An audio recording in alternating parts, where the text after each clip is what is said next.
For Zoe's birthday present, please send $500 in cash.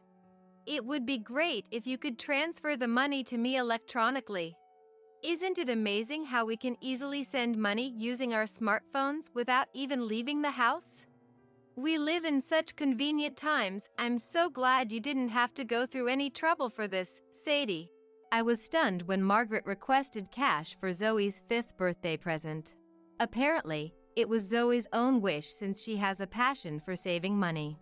Ever since then, I've been sending cash for Zoe's birthdays and school entrance celebrations. Margaret, Zoe's mother, always seems delighted, but I couldn't help but wonder if Zoe truly wanted the money. One day, when Zoe came to visit with her family, she invited me to draw with her. "Grandma, let's draw together." She didn't seem to be enjoying herself, frantically sliding the crayon across the paper. What she drew were stick figures and 6 circles. It wasn't skillful or cute. I was at a loss for words. "What is this supposed to be?" "Ghosts." Although it looked like a random drawing by a child, there was an eerie feeling to it. This picture held a bone-chilling meaning. I'm Sadie, 62 years old. My husband passed away 5 years ago, and I now live alone in a house in the countryside. Less than an hour's drive away, my only son lives with his wife and child. They used to visit me once every month or two, but recently, I only get to see them once a year. It's because my son, Tarek, has been on an overseas assignment since last year. I have a good relationship with my daughter-in-law, Margaret, but I understand it must be tiring for her to visit her in-laws without Tarek. A delicious steakhouse opened up near my place. Would you like to go eat there together? About 6 months after Tarek left for his assignment, I called Margaret and tried inviting her. Margaret's voice instantly lit up. "Wow, steak. Yes. I'd love to, but..." However, her words trailed off vaguely. "I have plans every weekend this month, Next month? I'm booked solid on weekends too, What a shame, I'm so sorry, Sadie, even though you kindly invited me." Margaret sounded apologetic. "If that's the case, I won't push it." Zoe, my granddaughter, turned 3 and started attending preschool, so they must be busy. But even after that, Margaret kept dodging my invitations without giving a clear answer, and I couldn't seem to meet her and Zoe no matter what. When I told Margaret I wanted to deliver Zoe's birthday present in person, she asked me to mail it instead. I'm booked every weekend this month too. I'm so sorry. Sadie, it's totally fine if you could just send the present.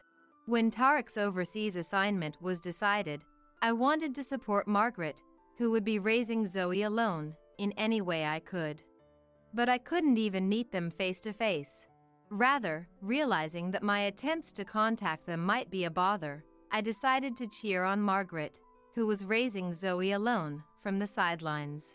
Tarek returns home once a year, and during that time, the family of 3 visits my house together. I always look forward to that one day each year. One day, as Zoe's 5th birthday was approaching, I received a call from Margaret. It was probably about a birthday present request.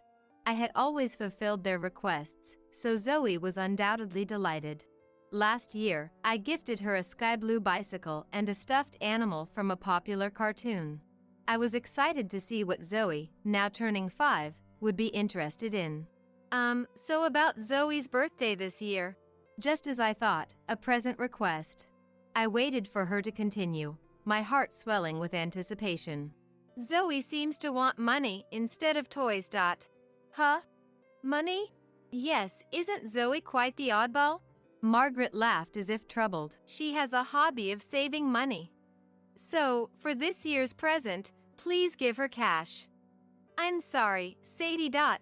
Giving a 5-year-old cash as a present feels somewhat lackluster. But if saving is her hobby, it can't be helped. I understand. Zoe is quite mature, isn't she? It must be because of your great parenting, Margaret. Oh no, not at all. Margaret is friendly and cheerful.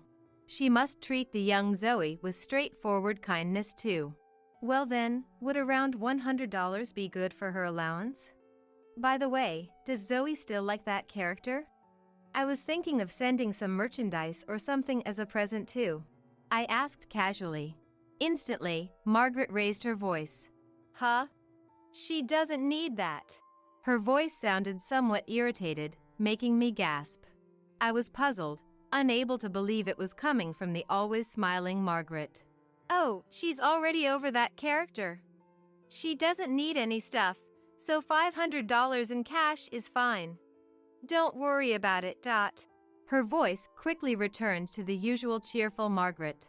She must be troubled to receive character goods she's not interested in. While reflecting on my own thoughtlessness, something caught my attention. $500? Isn't that too much for a 5-year-old's birthday present? Yes, that's perfectly fine. I'd feel bad having you go out of your way to visit a toy store and buy this and that for her. You can just transfer the money to me electronically. Isn't it amazing how we can easily send money using smartphones these days? How convenient. I'm so glad it won't be a burden on you, Sadie. Hearing her say it so brightly, I swallowed my thoughts. Transferring money easily with a smartphone. It's certainly convenient, but it's a bit sad that this is a birthday present. Zoe, who seems to be growing up to be quite responsible, became a senior in preschool. It feels like she just started school the other day, but children really do grow up so fast. As soon as she became a senior, Margaret contacted me again. Oh, Sadie? How have you been? You haven't caught a cold or anything, right? Margaret is a considerate woman. I'm happy to hear from her every once in a while. Yes, I'm doing just fine. Are you and Zoe doing well? Yes, we're totally fine, thanks to you. Oh, and Sadie, I actually contacted you today because I have a favor to ask. With a slight hesitation, Margaret brought it up. I was thinking it would be wonderful if Zoe could get a backpack as a present from you, Sadie. Oh, Zoe's backpack. Of course, I'd love to give her one as a present. Oh, that's great. Zoe will be so happy. Zoe is my one and only adorable granddaughter. Of course, I want to give her a backpack as a present. I didn't know they were considering buying one from the start of Zoe's senior year in preschool, and I regretted making Margaret say something difficult. Then, I'll come over there. Can you help me pick out a backpack? Oh, well. Margaret faltered, giving me a bad feeling. We're buying it from a long-established bag maker, so we need to make a reservation. It's not like we can just go to the backpack section of a department store. So, there's really no need for you to come all the way out here, Sadie. I'm so glad it won't be a burden on you. Margaret's house is just under an hour's drive away. I don't think it's a burden in the slightest. But Margaret is being considerate of me, her mother-in-law. I can't selfishly ask the overly kind Margaret to make time for me. So, about the backpack, could I ask for $200? What? I'm sorry, it's expensive, isn't it? But this is normal for backpacks these days. When I last saw the backpack section, I felt the going rate was around $50, but if we're ordering from a long-established bag maker, it wouldn't be strange for it to exceed $150. Even so, $200 is. I want Zoe to use a good one and cherish it for a long time. Please, a present from grandmother. While there are many daughters-in-law who keep their distance from their mothers-in-law, Margaret honestly relies on me. I believed our relationship was good. However, during that year's Christmas break, I harbored an unshakable doubt for the first time. Tarek temporarily returned home, and the family came to visit me. Zoe, you're about to be an elementary school student. Did you get the backpack you wanted? Yeah. I got a pink backpack from a girl in the neighborhood, but I wanted a light blue one. When I asked casually, Zoe's face clouded over. Margaret hurriedly tried to smooth things over. That's not it, Sadie. The backpack we reserved just hasn't arrived yet. A middle school girl in the neighborhood happened to have a backpack that was still in pristine condition, so we just accepted it as a spare. What? But Mom, you told me to settle for the pink one. Zoe started to say something but then shut her mouth. I couldn't see Margaret's face as she looked down at Zoe, but seeing Zoe's awkward expression made my heart ache. Before I knew it, the new year had begun, and Zoe was already an elementary school student. In a photo sent from Tarek's smartphone, Zoe was wearing a pink backpack. It seemed to be a photo Margaret had sent to Tarek from the entrance ceremony. What happened to the light blue backpack Zoe had wanted? I asked Margaret about it, but she only responded with a carefree, "It hasn't arrived yet. It's so troubling." Not sounding troubled at all. A small doubt began to spread in my heart. For Zoe's 6th and 7th birthdays, cash was specified again. But just cash is boring, so I mailed a set of fancy stationery. On the phone, Zoe's voice was so bright, I could tell she was excited. Thank you, Grandma. The pencils are so cute, just like my friends. It's something I really wanted. I'm going to take them to school. I felt relieved to hear her childlike excitement. When thanking me for the cash, it sounded like she was skillfully reciting a set phrase, completely different from her reaction to the stationery. "Grandma, thank you for the allowance." She didn't get excited about the cash, speaking in a mechanical way. Had Zoe really outgrown childish characters? Was she a responsible child with no desire for material things and a hobby of saving money? If not, it would mean Margaret was lying. No way. That couldn't be. I caught myself doubting, but reconsidered that cash wasn't a bad thing. Not wanting to accumulate toys, disliking character goods. I've heard many parents think that way. Cash doesn't get in the way, and Margaret must be sensible. Finally, the long-awaited Christmas break arrived. As usual, Tarek temporarily returned home, and the family of 3 came to visit me. Margaret always remembered my favorite foods and never failed to bring a fruit salad as a gift. Grandma, sorry for the intrusion. Have you been well? I've been looking forward to seeing you. A well-behaved daughter-in-law and a polite granddaughter. I was blessed with a wonderful family. But for some reason, Margaret and Zoe's smiles seemed fake. I told myself it was just awkwardness from only seeing each other once a year, creating emotional distance. I spent time with Zoe playing board games and cards I had prepared. When Zoe lost at Go Fish, I was surprised to see her grit her teeth and throw a tantrum. No. I don't want Grandma to win. I wanted to win. But what surprised me even more was that after saying just that, Zoe suddenly fell silent as if coming to her senses. Zoe glanced at Margaret, who was drinking coffee at the table behind her. Seeing Margaret paying no attention and fiddling with her smartphone, Zoe seemed relieved, as if a weight had been lifted from her chest. Zoe was only in 1st grade. It wouldn't be surprising if she cried out of frustration after losing a game. "I'm sorry, Grandma. I'll do my best not to lose next time." She was a good kid, but somehow unnaturally so. Even when I gave her juice, Zoe glanced at Margaret before saying, "Thank you, Grandma. I'll have some." No matter what she did or when, it seemed like she was always checking Margaret's facial expression first.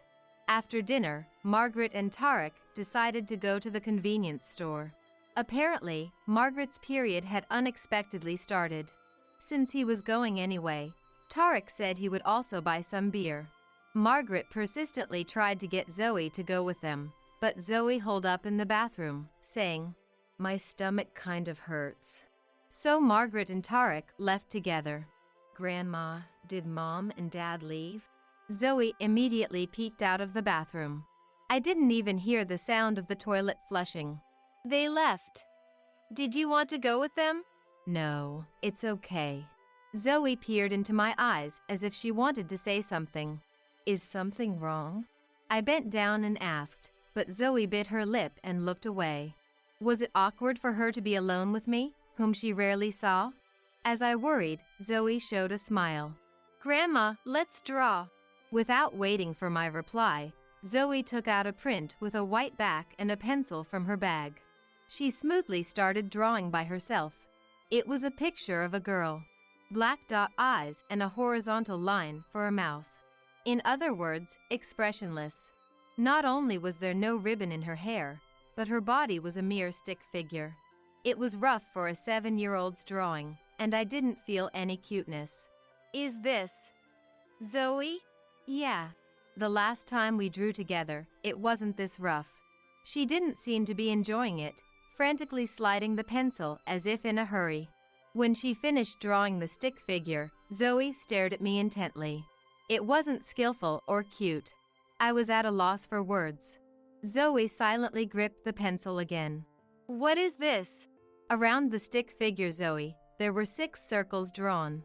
Those circles also had black dot eyes and a single line mouth.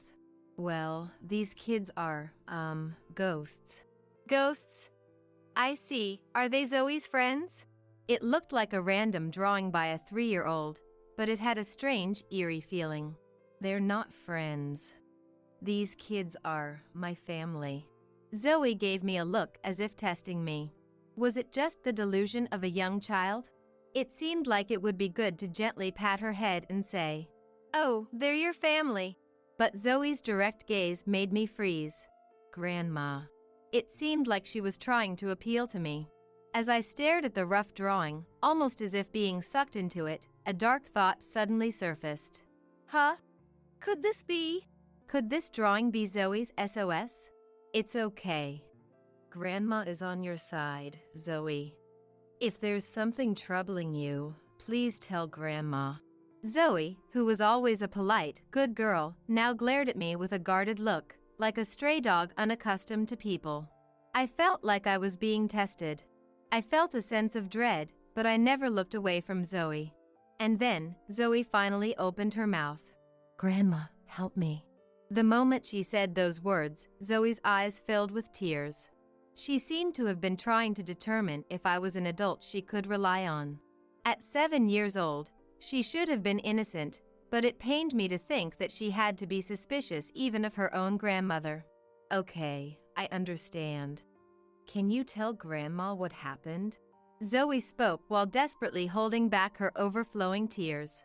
Mom has someone she likes other than Dad. But that person said they would drag Mom down to hell. That's why But Grandma, what should I do? Her voice choked up, and her words were sometimes broken. Still, she managed to convey the unbelievable truth to me. No way, that's... My tone inadvertently grew stronger. Zoe shrunk back. I'm sorry. Even though Zoe did nothing wrong, she cowered just because my voice got louder. The fact that she apologized on reflex made me realize that Zoe was not living a childlike life. I hugged the small Zoe tightly and reassured her, it's okay, it's okay. Zoe is a smart girl. After crying a little in my arms, she gently checked the clock on the wall and wiped her tears. Mom and Dad will be back soon. Having switched gears, as soon as Margaret and the others returned home, Zoe immediately crawled into her futon, saying, I got sleepy. I got sleepy. It was to hide her red, swollen eyes. Do you want to sleep with Grandma? I asked, wanting to hear more, but Margaret stopped me. Oh, come on, Sadie. Zoe is already an elementary school student. It's embarrassing for her to sleep with Grandma. She laughed and sought Zoe's agreement. Right, Zoe? It's embarrassing, isn't it? Yeah, I'm an elementary school student, so I'll sleep alone. She seemed like a wonderful mom who understood Zoe well. I had believed that without a doubt until now. But now, for some reason, I felt a strong pressure from her. Come to think of it, Margaret was a bit overprotective and never left Zoe's side. Yet, she didn't seem interested in Zoe. I just felt like she was worried about Zoe saying anything unnecessary. The next day, even though she was next to Zoe and me while we were drawing, her eyes were glued to her smartphone, and she didn't say a word to us. Zoe, you're good at drawing. Thank you. I love drawing. We had occasional idle conversations like that, and before I knew it, 2 hours had passed. It meant that Margaret had been looking only at her smartphone for 2 hours without paying attention to Zoe. I was surprised at how quickly time had flown by, but I felt an indescribably unpleasant emotion, not quite surprise or anger, at Margaret's attitude of being so naturally indifferent to Zoe. But it was convenient for me to spend time with Zoe at a leisurely pace. By the way, I had asked Tarek to run an errand, so he was out. Zoe and I turned our backs to Margaret and filled sheet after sheet of white paper with drawings. Tarek and the others were planning to stay one more night, but apparently, Tarek had to return to his post urgently. They hurriedly left my house. "Grandma, see you again." Zoe waved her hand modestly. Margaret's face seemed to say she was lucky to be able to cut the troublesome visit short. "Oh, what a shame. I wanted to enjoy more of Sadie's delicious cooking." Margaret, you're good at flattery. "Oh, stop it. It's not flattery at all. Margaret really has a way with words. If I hadn't had that conversation with Zoe, I would have still believed Margaret was a good person. But now her smile seems cheap, like a mask. I swore to myself that I would absolutely tear off that mask." With a beaming smile, I saw Tarek and the others off. Zoe looked back anxiously, but she didn't need to worry. We would see each other again soon. The next day, just past noon, Tarek apparently headed to the airport alone. The only ones left in their apartment were Margaret and Zoe. Zoe, Mommy's friend is coming over to play today. He's a very important friend, so you'd better be on your best behavior, okay? Margaret seemed to be in high spirits, visible through a certain screen. She was busy fixing her appearance, curling her hair and reapplying mascara. After a while, the intercom rang. Margaret ran to the front door without checking who the visitor was. "I've been waiting for you."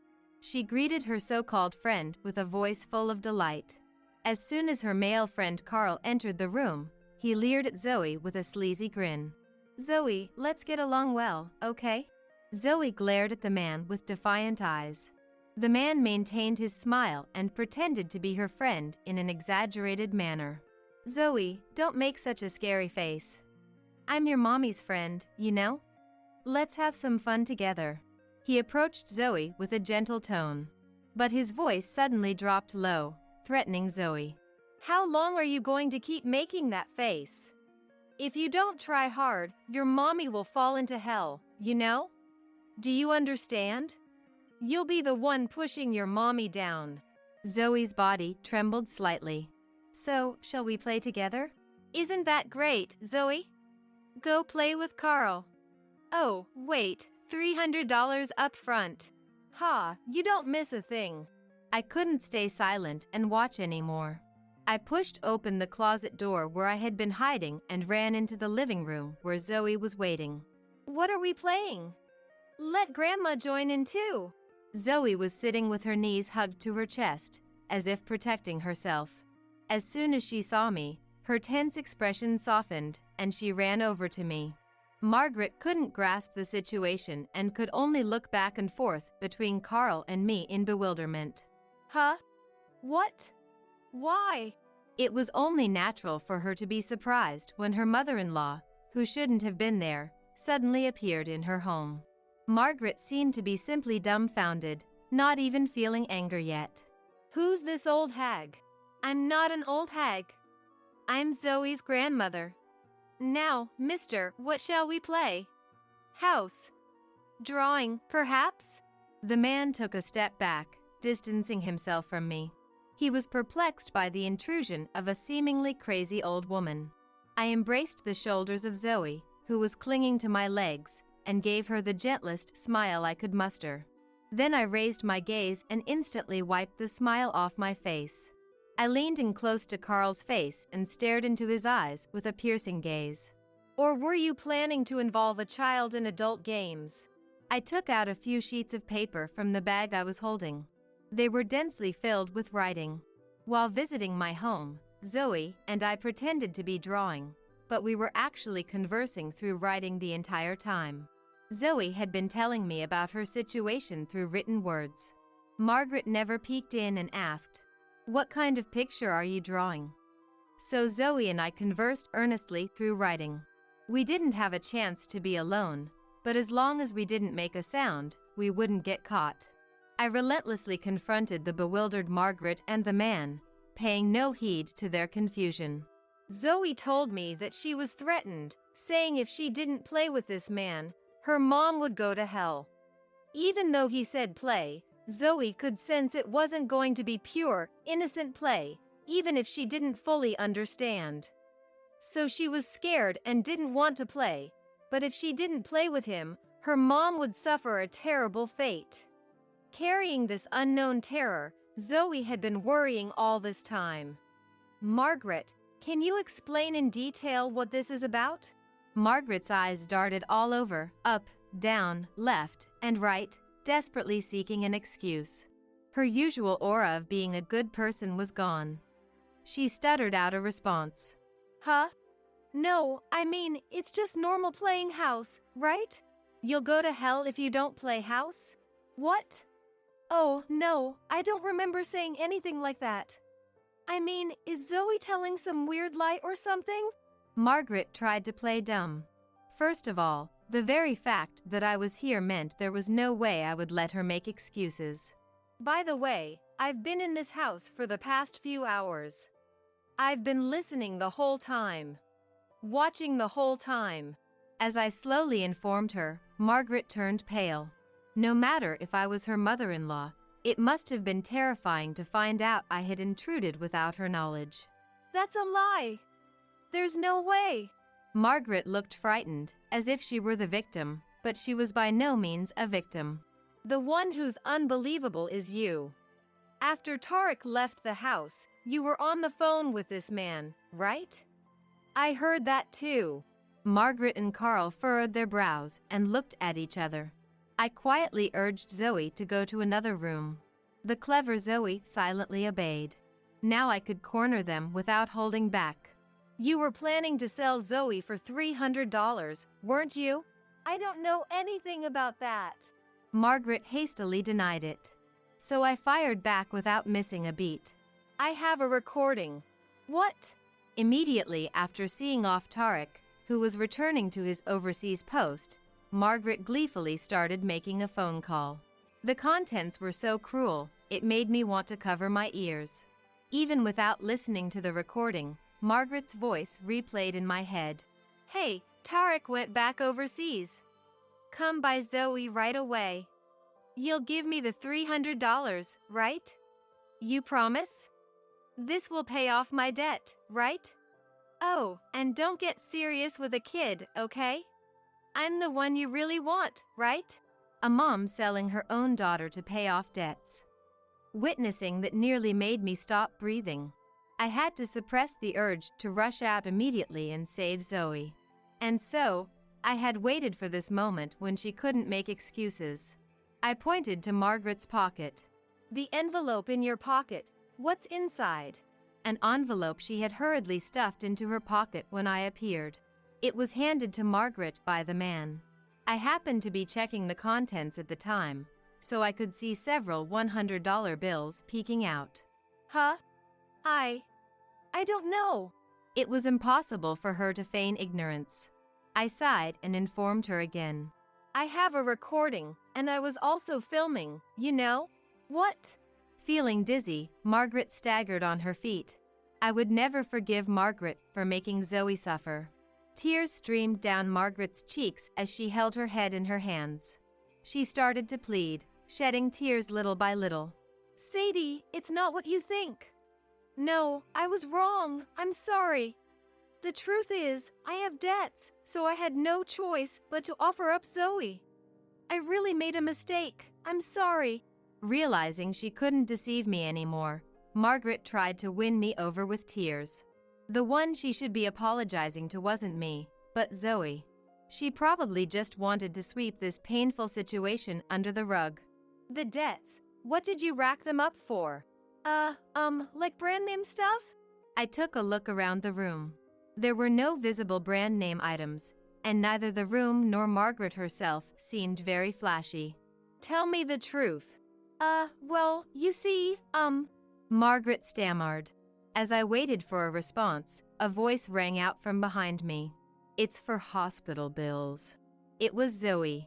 She stood straight, with a resolute expression on her face. I had made her wait in another room, but she must have been eavesdropping.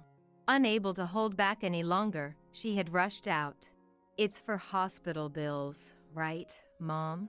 Zoe and I locked our eyes on Margaret, not letting her out of our sight. Margaret's face contorted in anguish, and her legs trembled slightly. Eventually, she stomped on the floor loudly with her right foot. I embraced Zoe, whose body had stiffened, shielding her. Ugh, fine. It's for hospital bills, so what? They're hospital bills, so it can't be helped. Then, Sadie, if you think Zoe is so pitiful, why don't you pay the $300? Whenever I ask you for money, you always seem reluctant. That's why I had no choice but to sell Zoe. It's your fault for being stingy. Margaret's true nature was revealed. The mom who had been agonizing over whether she should sacrifice Zoe to protect herself screamed in a shrill voice like a child throwing a tantrum. Zoe silently watched her mom's ugly behavior. The money I gave you for Zoe's birthdays and backpack, you were using it for yourself after all. Is it so wrong for a parent to manage the money? It is wrong. I clearly stated to Margaret, who was brazenly joking around. Margaret, who had been grinning hatefully, shut her mouth. If you had told me from the start that it was for hospital bills, I would have given you the money. But you were going to the hospital for a reason you couldn't honestly say, right? This time, Margaret sulked and didn't say a word. She was more childish than 7-year-old Zoe. Living thoughtlessly, following her own desires, had she become completely selfish? The hospital, it was an OB/GYN clinic, wasn't it? To erase the life growing in your belly. The stick figure in 6 circles Zoe had drawn. The 6 circles represented the lives that had disappeared. If I had seen that drawing and felt nothing or gotten angry, I think Zoe would have kept her mouth shut. Because I tried to understand what it meant and to know Zoe's feelings, she acknowledged me as an adult she could trust and rely on. Grandma, they're my little brothers and sisters. You can't see them, but they haven't disappeared. That's right. I'm sorry, Zoe. Zoe turned to face Margaret and quietly asked, Don't tell me that if I'm not a good girl, Mom will go to hell to be with my little brothers?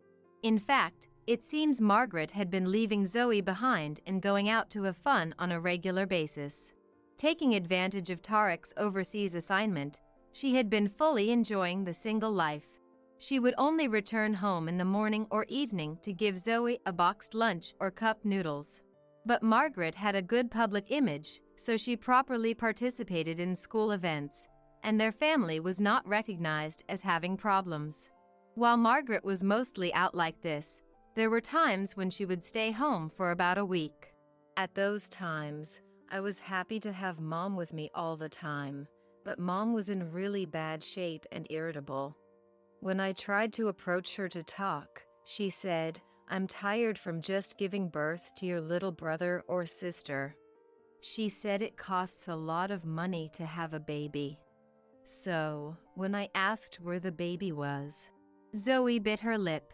I had heard before how Margaret answered at that time. Who knows? In hell, I guess. When Zoe told me this, she couldn't hold back her tears and let them overflow. She had been stifling her voice so Margaret wouldn't notice. Playing around casually and treating the life she was blessed with carelessly for selfish reasons. It's not a forgivable act. Moreover, according to Zoe, this had happened 6 times. Mom, I may not be a good girl right now, but please, please don't say that I will go to hell to be with my little brothers there. I really, really hate that. Because my little brothers aren't in hell. Clenching her small fists, Zoe desperately pleaded. And then, she screamed with all her might. If you want to go to hell, go by yourself, Mom. The obedient Zoe had rebelled for the first time. Margaret staggered backward as if she had been hit in the head. Zoe! I am your mom. Don't talk to me that way. I know. My friends' moms stay at home, make meals for them, and chat with them.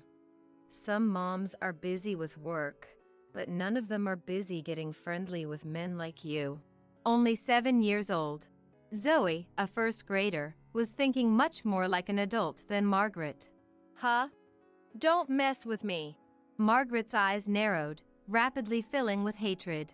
She vigorously raised her fist, with veins popping out. Or so I thought, but Margaret's arm dropped limply. Eventually, all the strength drained from her body, and she slumped down onto the floor. Tarek! Why are you here? When I turned around, Tarek was standing behind me.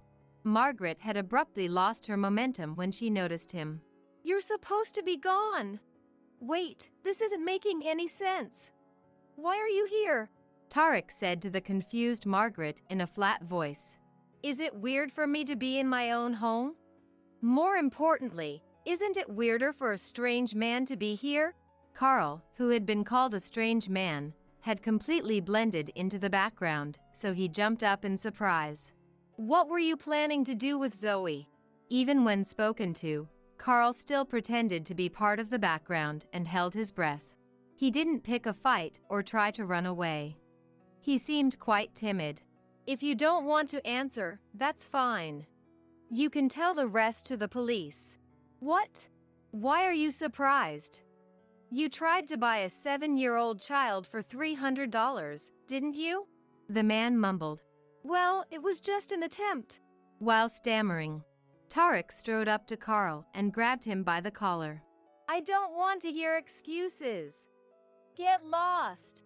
If Tarek hadn't been grabbing his collar, the man's legs were shaking so much he wouldn't have been able to stand. The sound of the front door opening was heard, and 2 police officers barged in unceremoniously. The man was arrested on the spot. His legs were frozen, and he couldn't walk, so the police officers grabbed him by both arms and took him away like a captured alien. Why the police? Did you call them? Why is this happening? Tarek explained to the bewildered Margaret, with a terribly cold expression. It was a lie that I had to suddenly return to my post. After hearing about Zoe from Mom, I deliberately left the house empty to confirm the truth. Although Zoe, a child, may not have had a definite grasp of the facts, it didn't seem like a lie or misunderstanding. When I secretly told Tarek, he said he actually had some suspicions. Sometimes Margaret would withdraw $2,000 or $3,000 from savings at once, and when he tried to video call, she almost never answered. Zoe didn't consult Tarek because Margaret had been telling her. Don't tell Dad or the teacher about what happens at home. That's not true. I was just deceived by Carl. I was actually protecting Zoe. Really?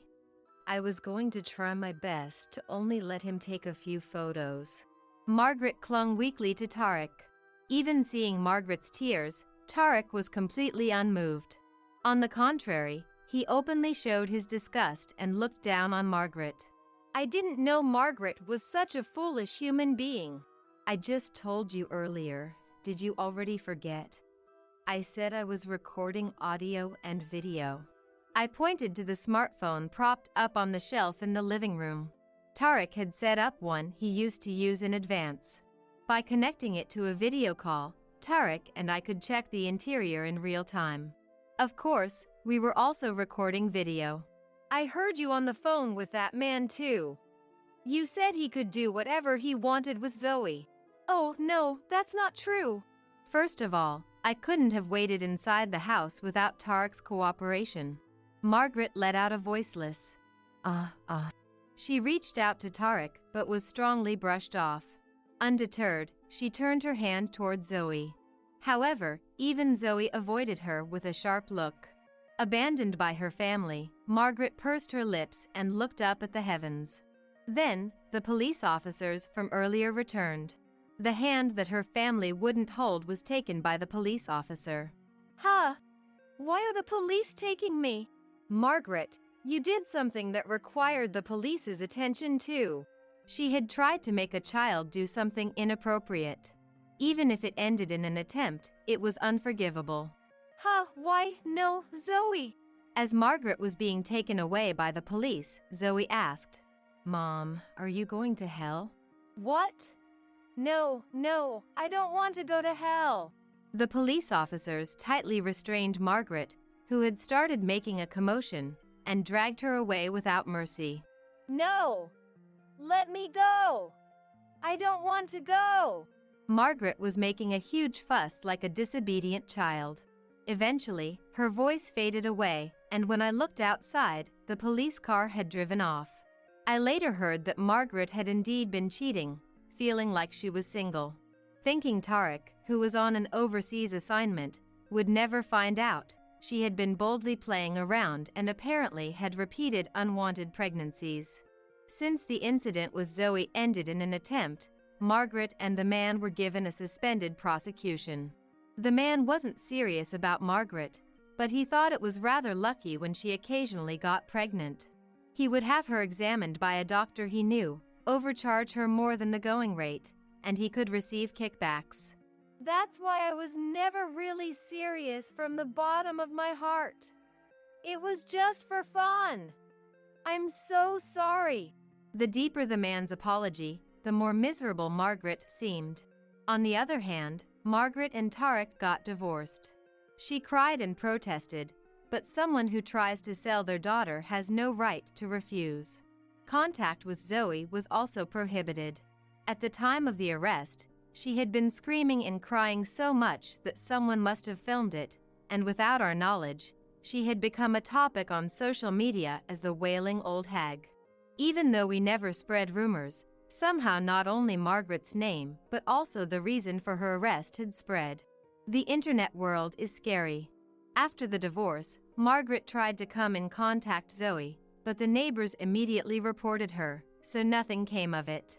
I heard rumors that Margaret felt like she was constantly being watched both in the online world and in the real world, and she had become terribly self-conscious and was suffering from mental instability.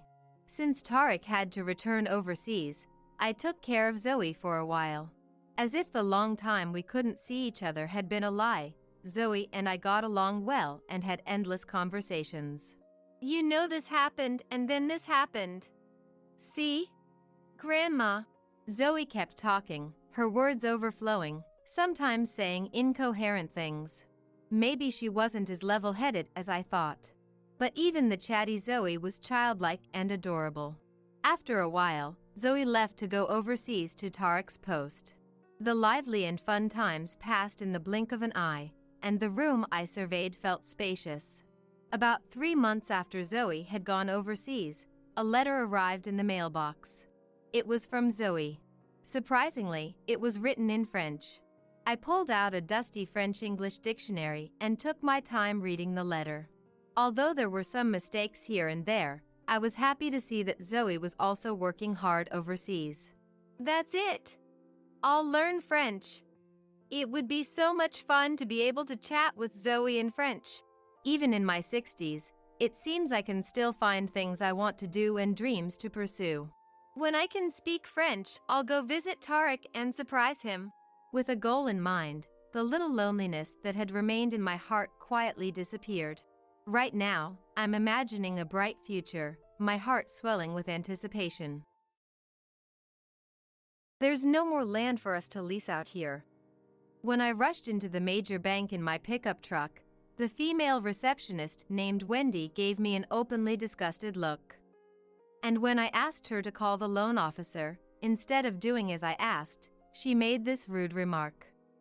If you're working at a bank counter, there's a level of customer service you're supposed to provide to any client, regardless of who they are.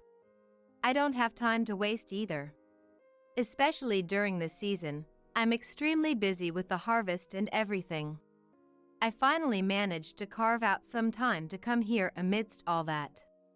Irritated, I decided I'd had enough. Then I'm canceling the land lease contract. What? Wait, you're leasing out land ? Let me call the representative. Just wait a minute. She suddenly started panicking, but I left the bank without hearing her out till the end. As a result, she would come to regret her behavior in this moment. My name is Sharon. After graduating from agricultural college, I took over my family's farm instead of getting a job. Now at 42, with my elderly parents retired, I manage the vast fields alone. Marriage seems to be a high hurdle for someone from a farming family, so I'm still single. My family home is what you'd call a big landowner in the countryside, if I do say so myself. We own vast tracts of land, as well as numerous rental properties like apartments and parking lots. We do have fields, but actually, we could live comfortably even without doing any farming. However, my parents diligently tilled the fields and cultivated traditional vegetables that have been around for a long time. There are few farmers left growing these vegetables. If we quit, these vegetables might go extinct. They're precious things we've inherited from our ancestors. We'll keep it going as long as we're able. Saying that, they protected the fields passed down through generations. But my parents said there was no need for me to force myself to take over the farm. That land could be turned into vacant lots like our other properties, they said, but I'm an only child. If I don't take over, the traditional vegetables that our ancestors and parents have protected and inherited might die out in my generation. I didn't want to let my parents' efforts, carried on this far, go to waste. For these reasons, when I went to college, I chose an agricultural school and decided to take over the farm. There's a slow season in farming, but no days off. Every day is very busy, but by trying out new fertilizers, improving the soil, the more effort you put in, the better quality vegetables you get. I took pride in the fact that I was carrying on the traditional vegetables, and I lived each day feeling fulfilled in my own way. Even calling it agricultural management, it's quite a sizable operation. Furthermore, since we also own other land and properties, the sums involved are substantial, and at our bank, a man in his 40s named Georgie has been assigned as our representative. He usually comes to our place to handle most of the procedures, but for renewing lease contracts, I have to go to the bank regularly. Normally that's not a problem, but during the busy harvesting season, it's quite difficult to find the time for that. That day too, I was extremely busy in the peak season. I somehow managed to make time and rushed straight from the fields to the major bank in my pickup truck, but the female receptionist named Wendy gave me an openly disgusted look. She twisted her face upon seeing me. When I entered the bank, I was wearing work clothes that could get dirty, since I had come in between tasks. On top of that, I had on boots a typical farmer style. Admittedly, it's not a neat and tidy appearance, but I had at least brushed off the mud and such out of basic courtesy. It's not some high-end hotel or a party venue. There shouldn't be any dress code for customers visiting a bank. In fact, there are even people who come in sweatpants and sandals, so there's no reason to make such a nasty face at someone in work clothes.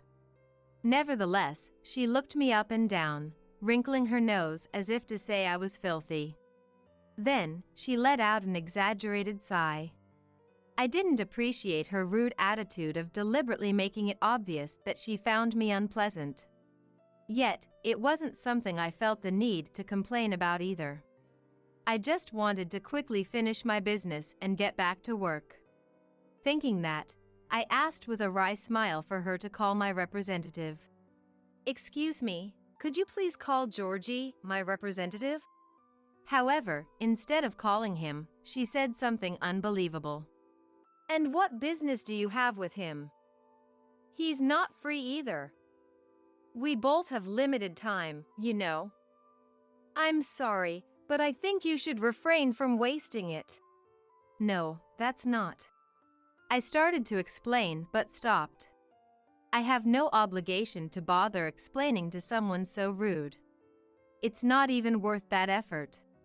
Ah, forget it. Anyway, just call him for me, would you? He'll understand when you do. If I've said this much, anyone would normally infer that there's something going on. Yet, she still refused to put me through. In fact, she went on to disparage me in an even more sarcastic tone. Everyone says that, you know. People hoping for a loan, lying that there's an appointment when there isn't, insisting to just call them because they'll understand. What she's saying may well happen sometimes. But it's not up to her to decide whether to give a loan or not, and in the first place, I'm not here hoping for a loan. It just happens that Georgie, our representative, is also in charge of loans. Is that so? But I'm different. If you check, you should realize that, so I'm sorry, but could you please call him quickly? I'm busy too, you know. It's not like I'm asking for anything difficult. I just want her to call my representative. That's all I'm requesting. I can't understand why she's so stubbornly refusing to put me through. There's no way to know if you're really different or not, is there? I've seen plenty of people like you too. I can pretty much tell from how you're dressed. You're. Saying that, she twirled the ends of her long hair with one hand while looking at me. If you're going to lie, you could have at least borrowed some proper clothes. When all she had to do was put me through, I've been insulted and had my time wasted for over 10 minutes now. Then your ability to judge people is completely useless. And you're just a receptionist. Your job is to receive customers and put them through, right? It's not your place to decide whether to refuse them or not. Now, hurry up and transfer me. I couldn't help raising my voice. Even I had reached my limit. Then, incredibly, instead of putting me through, she hurled awful abuse at me. Those words made me decide on a certain course of action. Banks aren't charities, you know. We can't lend to people who don't have the ability to pay back. Trying to borrow money when you can't pay it back is the same as begging. Have you no shame? Even so, treating a customer like a beggar is going too far. Those are not words she should be using to me, a customer, as a mere receptionist. Just who does she think she is? On top of that, she hurled even more abuse at me. Let me put it in a way you might understand. There's no money to lend to poor farmers like you. If you're working at a bank counter, there's a certain level of customer service you should provide to any client, regardless of who they are. It's unacceptable to look down on someone just because they're a farmer and treat them like a poor farmer. Admittedly, I did come in a pickup truck. And since I was planning to go back to the fields, I'm still wearing my work clothes without having changed. From that, she probably judged that I'm a farmer, but even so, that doesn't mean I should be scorned as a poor farmer. It's not like I caused her any trouble with my pickup truck or attire. I'm extremely busy, especially during this season. And yet, I finally managed to make time to come here. Later on, she would come to regret her behavior in this moment. As a result of this pointless back and forth, I decided enough was enough. Having had it, I simply said it out loud. Forget it, I'm leaving. Then I'm canceling the land lease contract. What? Wait, you're leasing land? What? What do you mean? I'll call the representative, so please wait. Suddenly flustered by the mention of leasing land, the woman panicked. I just assumed you were here for a loan consultation. If that's not it, then it's fine. Georgie, was it ? I'll call him right away. If it's about leasing land, you should have said so from the start. Now she's saying she'll call him right away, so I should wait, but I had no intention of listening anymore. After being treated this way, I have no lingering attachment to this bank. I can easily find other business partners elsewhere. It makes no difference to me whether I do business with them or not. I said forget it. I'm leaving. Tell Georgie the contract won't be renewed, it's over. Wait. Please wait. I'll call Georgie. Hey, wait. It's too late. Ignoring her calls for me to stop, I left the bank. As I drove my pickup truck out of the bank, my cell phone rang immediately. I pulled over to check, and the caller was Georgie from the bank. I heard you came by earlier. I was told you left. Did something happen? I was a little surprised that he hadn't heard anything from Wendy, but I replied calmly. Yes, that's right. I was treated very rudely at the reception. I intend to terminate our business relationship here. Could you please ask the receptionist, Wendy, what happened? She knows everything. Actually, I had been leasing land to the bank. The parking lot next to the bank is our land. The bank had asked us to sell it to them since there's no other land they can use for parking, but we didn't feel any immediate need to sell, so we've been leasing it to them with a contract renewal every 6 months. This time, I went to the bank for the renewal procedure. Not only that, but the profits from the fields, rental income from properties, all of our assets were entrusted to this bank. That's right, from the bank's perspective, I'm a valued customer. That's precisely why I even have a dedicated representative. Shocked by my sudden declaration of terminating our business, Georgie was astonished. What exclamation question mark Wendy did? I am terribly sorry. I will confirm with her and have her apologize, so please, if we could just talk. It seemed he really hadn't heard anything from her after all. Wendy probably didn't mention anything inconvenient for herself, and simply told him that she had called for Georgie, but I left. Without even understanding the situation. Please, I beg you. Georgie kept apologizing. I could practically see him bowing his head over the phone. However, he's not the problem. I had already decided not to forgive Wendy. No, it's fine. I've already wasted enough time there. I can't waste any more. I'm extremely busy today. If you'll excuse me. With that, I ended the call. I feel bad for Georgie getting caught up in this, but the receptionist is essentially the face of that bank. They're the first point of contact with customers, so I'll have to decline doing business with a bank where they judge customers based on their attire and vehicle and respond so rudely. My decision isn't simply because I was looked down upon as a farmer. They hired someone who judges people based on their clothes and occupation and put them at the reception desk. I can't trust a bank like that. Even after hanging up, there were several incoming calls, but I ignored them all. Leaving my cell phone in the truck, I went back to working in the fields. Just when I thought it was over, I was flabbergasted. Incredibly, in less than an hour, Mom Olivia showed up at the fields with Georgie in tow. What exclamation question mark? What's going on? Why is Georgie with you, Mom? According to Olivia, Georgie had suddenly stopped by the house. Georgie has been our representative since my parents' generation. It seems our receptionist was extremely rude to your daughter. Seeing how desperate he seemed, I decided to hear him out for the time being. He said he wanted to meet and apologize no matter what, so she brought him to the fields. I couldn't believe he'd get my retired mother involved. I questioned him in a slightly harsh tone. Georgie, didn't I tell you earlier that I'm busy today? As you can see, we're in our peak season right now.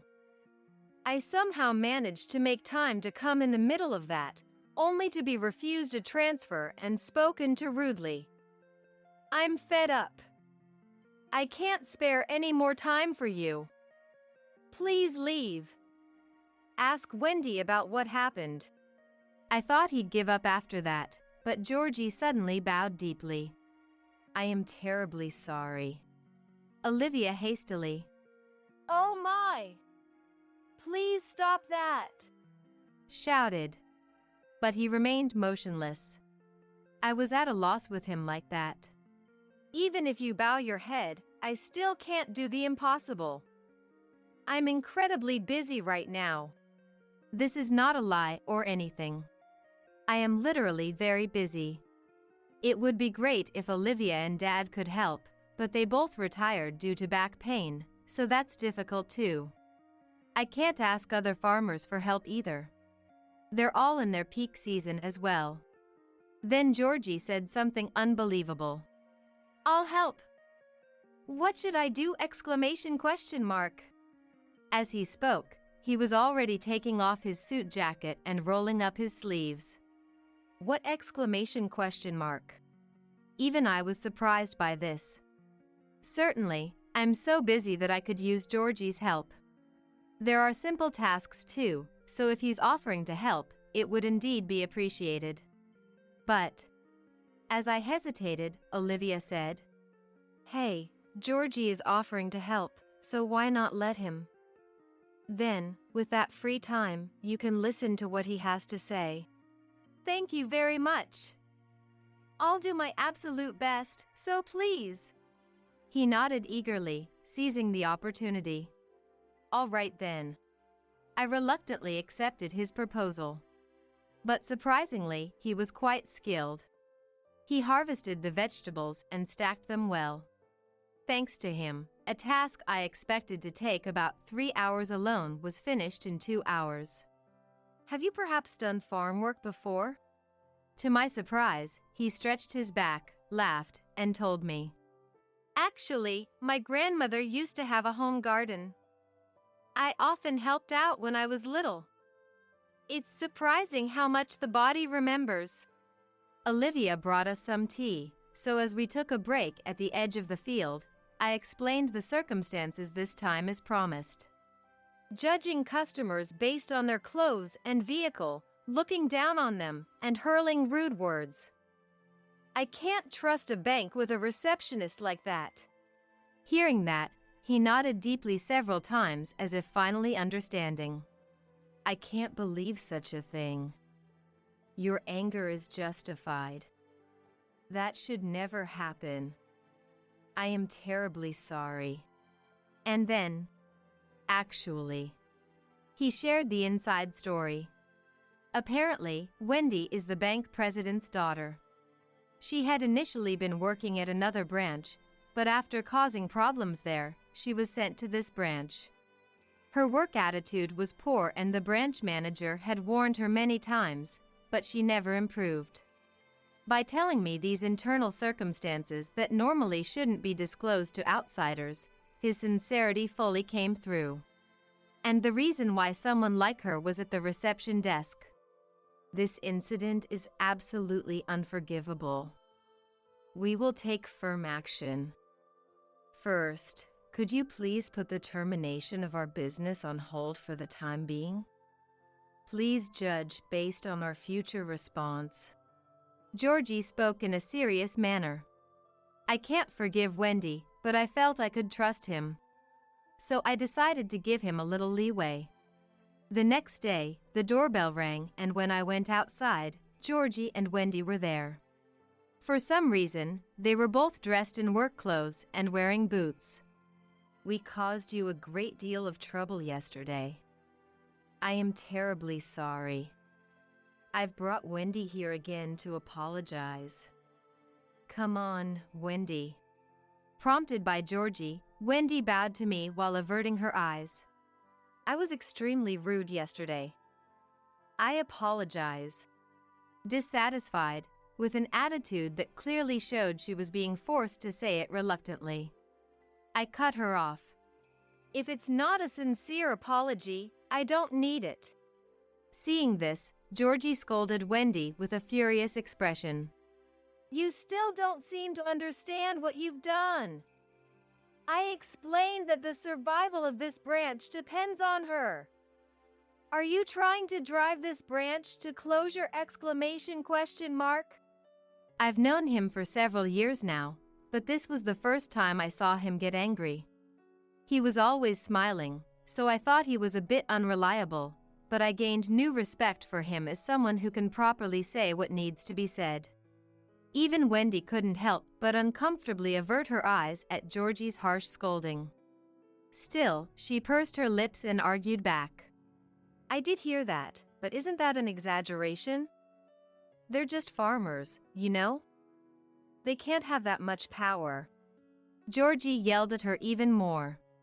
Our parking lot is on her land. She came yesterday to renew that contract. If we lose our business with her, we lose our parking lot. Who's going to come to a bank with no parking in that location? ! What he said must have finally reached that thick skull of hers. Hearing that, she turned pale. No way! Isn't that our land? ! It's her land. And that's not all. Her family is the biggest landowner in this whole area. We're entrusted with the sale and lease of their land, contract farming, and the management of those assets. She's an extremely important customer for us. Even she was at a loss for words at this. He gave her a stern look, then turned back to me and made an unexpected proposal. Could you let her experience farm work as training during your busy season? I don't think you'll forgive us just for this, but please feel free to work her to the bone. For the first 3 days, I'll help out as well to supervise her. Hearing that, I couldn't help but smile. Since we're entering our peak season, even someone like her is better than nothing, and having Georgie there to supervise will be a huge help. It'll be a fitting punishment for Wendy too. But can she, who looked down on farmers, endure this job? As expected, Wendy started making a fuss at the words during the busy season. What? Not just 1 day! I didn't hear anything about doing it for that long. That's impossible. As she hastily denied it, Georgie silenced her by saying, If it's impossible, it can't be helped. If we lose a customer like her because of you, your father, the bank president, will have to take appropriate responsibility too. Dad has nothing to do with this! Using his connections to get her hired, then forcibly reassigning his daughter who caused more problems to another branch. If that daughter then drives that branch to closure, he'll inevitably be held accountable. That's not a responsibility a mere receptionist can bear. Of course, the bank president who used his position to assign and spoil his daughter also bears responsibility. Wendy must have finally realized the gravity of what she had done, as she started trembling while gripping the sleeves of her work clothes. I turned a beaming smile towards her. You'll be doing simple tasks, so it's fine even if you've never worked in the fields before. All you need is physical strength. Now then, shall we have you work to your heart's content? Upon hearing this, the word despair appeared on her face. That evening, gazing at the fields dyed red by the sun, I let out a satisfied sigh. Thank you. Thanks to you, Georgie, we were able to harvest much faster than I expected. No, I'm glad to be of help. We're the ones who caused you trouble. With his hard work, our work efficiency increased by 1.5 times. The harvest I had given up on finishing before next week's rain now looks like it'll somehow make it in time. Well, as expected, she wasn't of much use. Dig here. Carefully, so you don't damage the vegetables. Put more strength into it. Don't slack off. Relentlessly instructed by Georgie like this all day, towards the end, she was sitting on the ground, crying as she dug up the soil. She probably never had to do this kind of work before. Her face was covered in sweat and dirt, and mud was caked all over her hair. Now that the work was finally over, Wendy collapsed on the ground, seemingly unable to speak. With a wry smile, I looked down at Wendy, who was sitting on the ground covered in mud. Good work today. No, it's quite rewarding. I'll be back to help tomorrow too. Georgie said with a refreshing smile. Tomorrow too! ! In contrast to him, Wendy collapsed limply on the ground. And true to his word, Georgie brought Wendy to help the entire week. At first, she complained, but after a while, she seemed to give up and moved in silence. If she slacked off even a little, do your best to somehow get her to withdraw the termination of our business. If this branch closes, it'll be your responsibility. It's your own rude words and actions that caused this. Show some sincerity. She would be threatened. Georgie drilled farm work into Wendy during that week. And then, he lent her to us for a month under the pretext of employee training. Wendy, now bearing the future of the branch and even her father's future on her shoulders as she worked. I felt a little sorry for her, but if we didn't go this far, she probably wouldn't have understood the foolishness of her own actions. This training was quite effective. As I watched her digging in the soil, covered in mud and crying, I started to feel like I could continue the contract with the bank after all. At first, I was angry at her, but as I saw her going home exhausted and wobbling every day, my anger gradually subsided. Georgie must have anticipated this and planned this kind of training. He's quite the schemer himself. After the training, I went to the bank again and renewed the contract. Just as Georgie had planned. Seriously, I take my hat off to you. You knew it would turn out this way, didn't you? No, I just showed my sincerity to the best of my ability. Georgie processed the paperwork with a really nice smile. Wendy is no longer at the reception desk. After that training, we heard from the bank president that his daughter had resigned for personal reasons. Rather than personal reasons, it might be more accurate to say they made her quit before she could be fired. Apparently, just before hanging up, the bank president's voice could be heard cursing at his daughter over the phone. The branch manager was out, so I took the call. They say they were a close parent and child, but it was terrible. I wonder if their relationship as parent and child is over now. I guess that's all their relationship amounted to in the end. Georgie told me with a wry smile.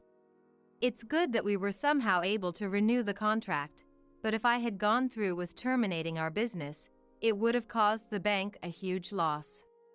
Not to brag, but just the assets we have deposited are worth that much, and if we stopped leasing the parking lot, the impact would have been immediate.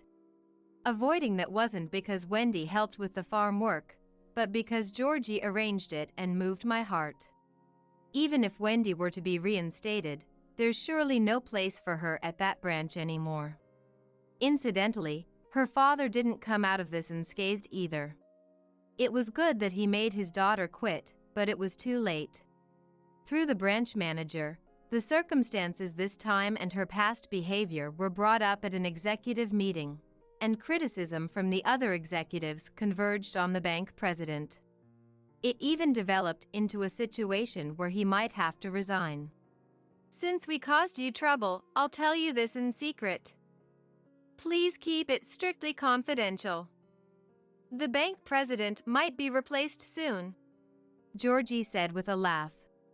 It's not hard to imagine how the bank president, who lost his job due to his daughter's foolish actions, will treat her. Thinking about Wendy's future, I muttered in my heart that it turned out to be a painful price to pay. Since then, there's been a small change in our fields. On weekends, an apprentice started coming to help. There was this strange person who had awakened to the joy of farming and wanted to help even just on weekends when he was off work, and I allowed it. Nothing beats a drink after work, Georgie, who for some reason was relaxing at our place. That's right, the apprentice is him. Since then, he's been coming to help almost every week, and when Olivia says, "Since you're here, why not have a meal before you go?" he invites himself into the house. How cheeky of him. But when I see him stuffing his mouth full of sandwiches, This sandwich is the best treat of all. And puffing out his cheeks happily, I can't help but laugh too. It must be rewarding to feed him. Olivia is also enthusiastically preparing various meals just for him. Quit the bank and come work for us. You can have a permanent position too. What? No, I couldn't. Sharon would hate that. Oh, I wouldn't mind, you know? Hard workers with guts are valuable. When I teased him, his ears turned bright red, belying his age. The day when the joke is no longer a joke might be near. This person hasn't regained consciousness even once since being brought to the hospital. Yes, that's right.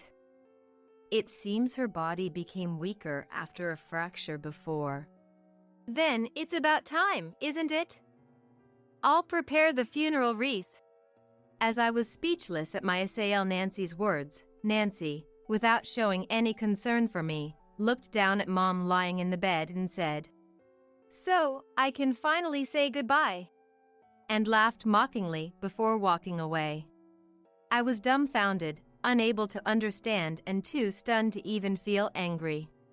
I sat down, placed my hand on my forehead, and sighed. This was too harsh to be a joke. Not funny at all. Is it even right to say such things about one's own parent?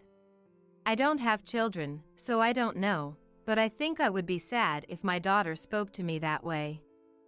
As I thought this, my MIL Barbara, who had been unconscious, slowly began to rise. "Oh my! Barbara!" I woke up because I heard Nancy's voice. That's right, there was something I wanted to tell before I die. Barbara spoke to me with a clarity unexpected from someone who had been unconscious. And I will never forget the smile on her face. Just 3 days later, Barbara passed away in the hospital where she was admitted.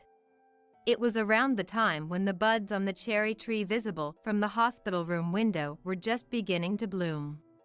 My name is Linda. I am 58 years old this year, and my husband David, who is the same age, and I have lived a peaceful life without any major fights or troubles since our marriage. The only regret in our lives was not having children, but after we both turned 50, we stopped worrying about it from the bottom of our hearts and started looking forward to how we would spend our retirement together. David had been running a chain of eateries for a long time, but was transferred to the headquarters for his skills, and now he is in charge of several stores, leading a busy life. As a housewife, I tried my best to support my busy husband by always being frugal and ensuring he could truly rest when he came home by keeping the room clean and always arranging flowers by the living room window every weekend. I don't know if David is interested in flowers, but arranging seasonal flowers in a vase became my only hobby, hoping it would bring him some comfort. That's an unusual flower, isn't it? Lily of the valley? David pointed at the flower on the table and said to me. Without touching his breakfast bread and with a cup of black coffee in one hand and the newspaper in the other, he shifted his gaze to the flower. It's a snowdrop.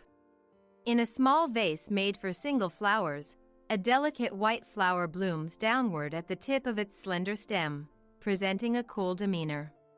The white flower, mistaken by David for a lily of the valley, is a cute flower that tells us of the arrival of spring in our garden. They bloomed in the garden's flower bed again this year. I decorated with a few because they're so cute. They might wither quickly since they don't take up water well. I see. They're beautiful. David folded the newspaper on the table and quietly murmured as he looked at the flower again. How has Barbara been lately? What do you mean? Are you in touch? Aren't you going to visit during the holidays this year? Even though we didn't have children, we still visited each other's parents a few times a year. However, recently, David has been busy with the opening preparations of new eateries he's in charge of, making it difficult to take a long break. David folded the newspaper, looked up at the clock on the wall, and stood up. That was my cue to hand him his lunch. Take care. Will you be home early today? Not sure. Oh, no. I'll be home early today, David said while looking at the calendar on the wall. Today was their wedding anniversary. After David left the house, I started preparing to make the special meal I had planned for today. The sunlight streaming through the curtains grew stronger, signaling it was noon. I was heating up last night's dinner in the microwave when the phone rang. The landline, which rarely rings. It was mostly unused, but calls from relatives or Barbara usually came through it. So, when the landline rang, it often meant something had happened with the family, and I picked up the receiver a bit nervously. Hello? It was Barbara on the line. It's been a while, hasn't it? Barbara greeted me in her usual tone. Sorry for calling out of the blue. David's not there, I assume, since it's a weekday. There's something I wanted to ask him. I see. I'll pass the message when he gets back. That would be great, thank you. Actually, Barbara explained that she had fractured her right leg recently when she missed a step on her staircase at home. She had called an ambulance herself and received treatment, but now she was finding it difficult to do shopping due to her condition. Having a fractured leg is really troublesome. I've been able to take care of myself until now, but even small tasks have become difficult at this age. I see. If it's okay with you, I can help out. I'm a housewife and have some free time. What are you talking about? I know because I was a housewife too. It's tough being a housewife. Husbands expect more than just ordinary housework as if it's a given. Isn't David being demanding? I chuckled over the phone. David is very kind and wouldn't get upset over me cutting corners with the housework. I thought Barbara, being his mom, must understand this even better than I do, maybe even more than I realize. That night, David came home unusually early. We enjoyed a delicious dinner together, sipped on slightly expensive beer, and reminisced about funny stories from when we first met. The cake David brought home was a cheesecake from my favorite shop. The shop was in the opposite direction of his workplace, and I couldn't help but smile at the thought that he went out of his way to choose my favorite shop instead of one nearby. After dinner, while doing the dishes, I told David about the call from Barbara. David came to my side while I was washing the dishes. What did you say? I wiped the washed dishes with a towel and put them back on the shelf. Barbara fractured her leg at home. She asked if you could take her to the hospital and for shopping, maybe once every 2 weeks, by car. Once every 2 weeks? She's really holding back. Actually, someone needs to take care of Mom. Life would be uncertain otherwise. I know it might be presumptuous, but when I offered to help, she refused. She told me to take good care of you instead. David laughed heartily and then immediately turned serious. With Fael gone, there had always been concerns about Barbara's living situation. David, somewhat reluctantly, took out his mobile phone and, while scratching his head, "Guess I should give her a call," muttered.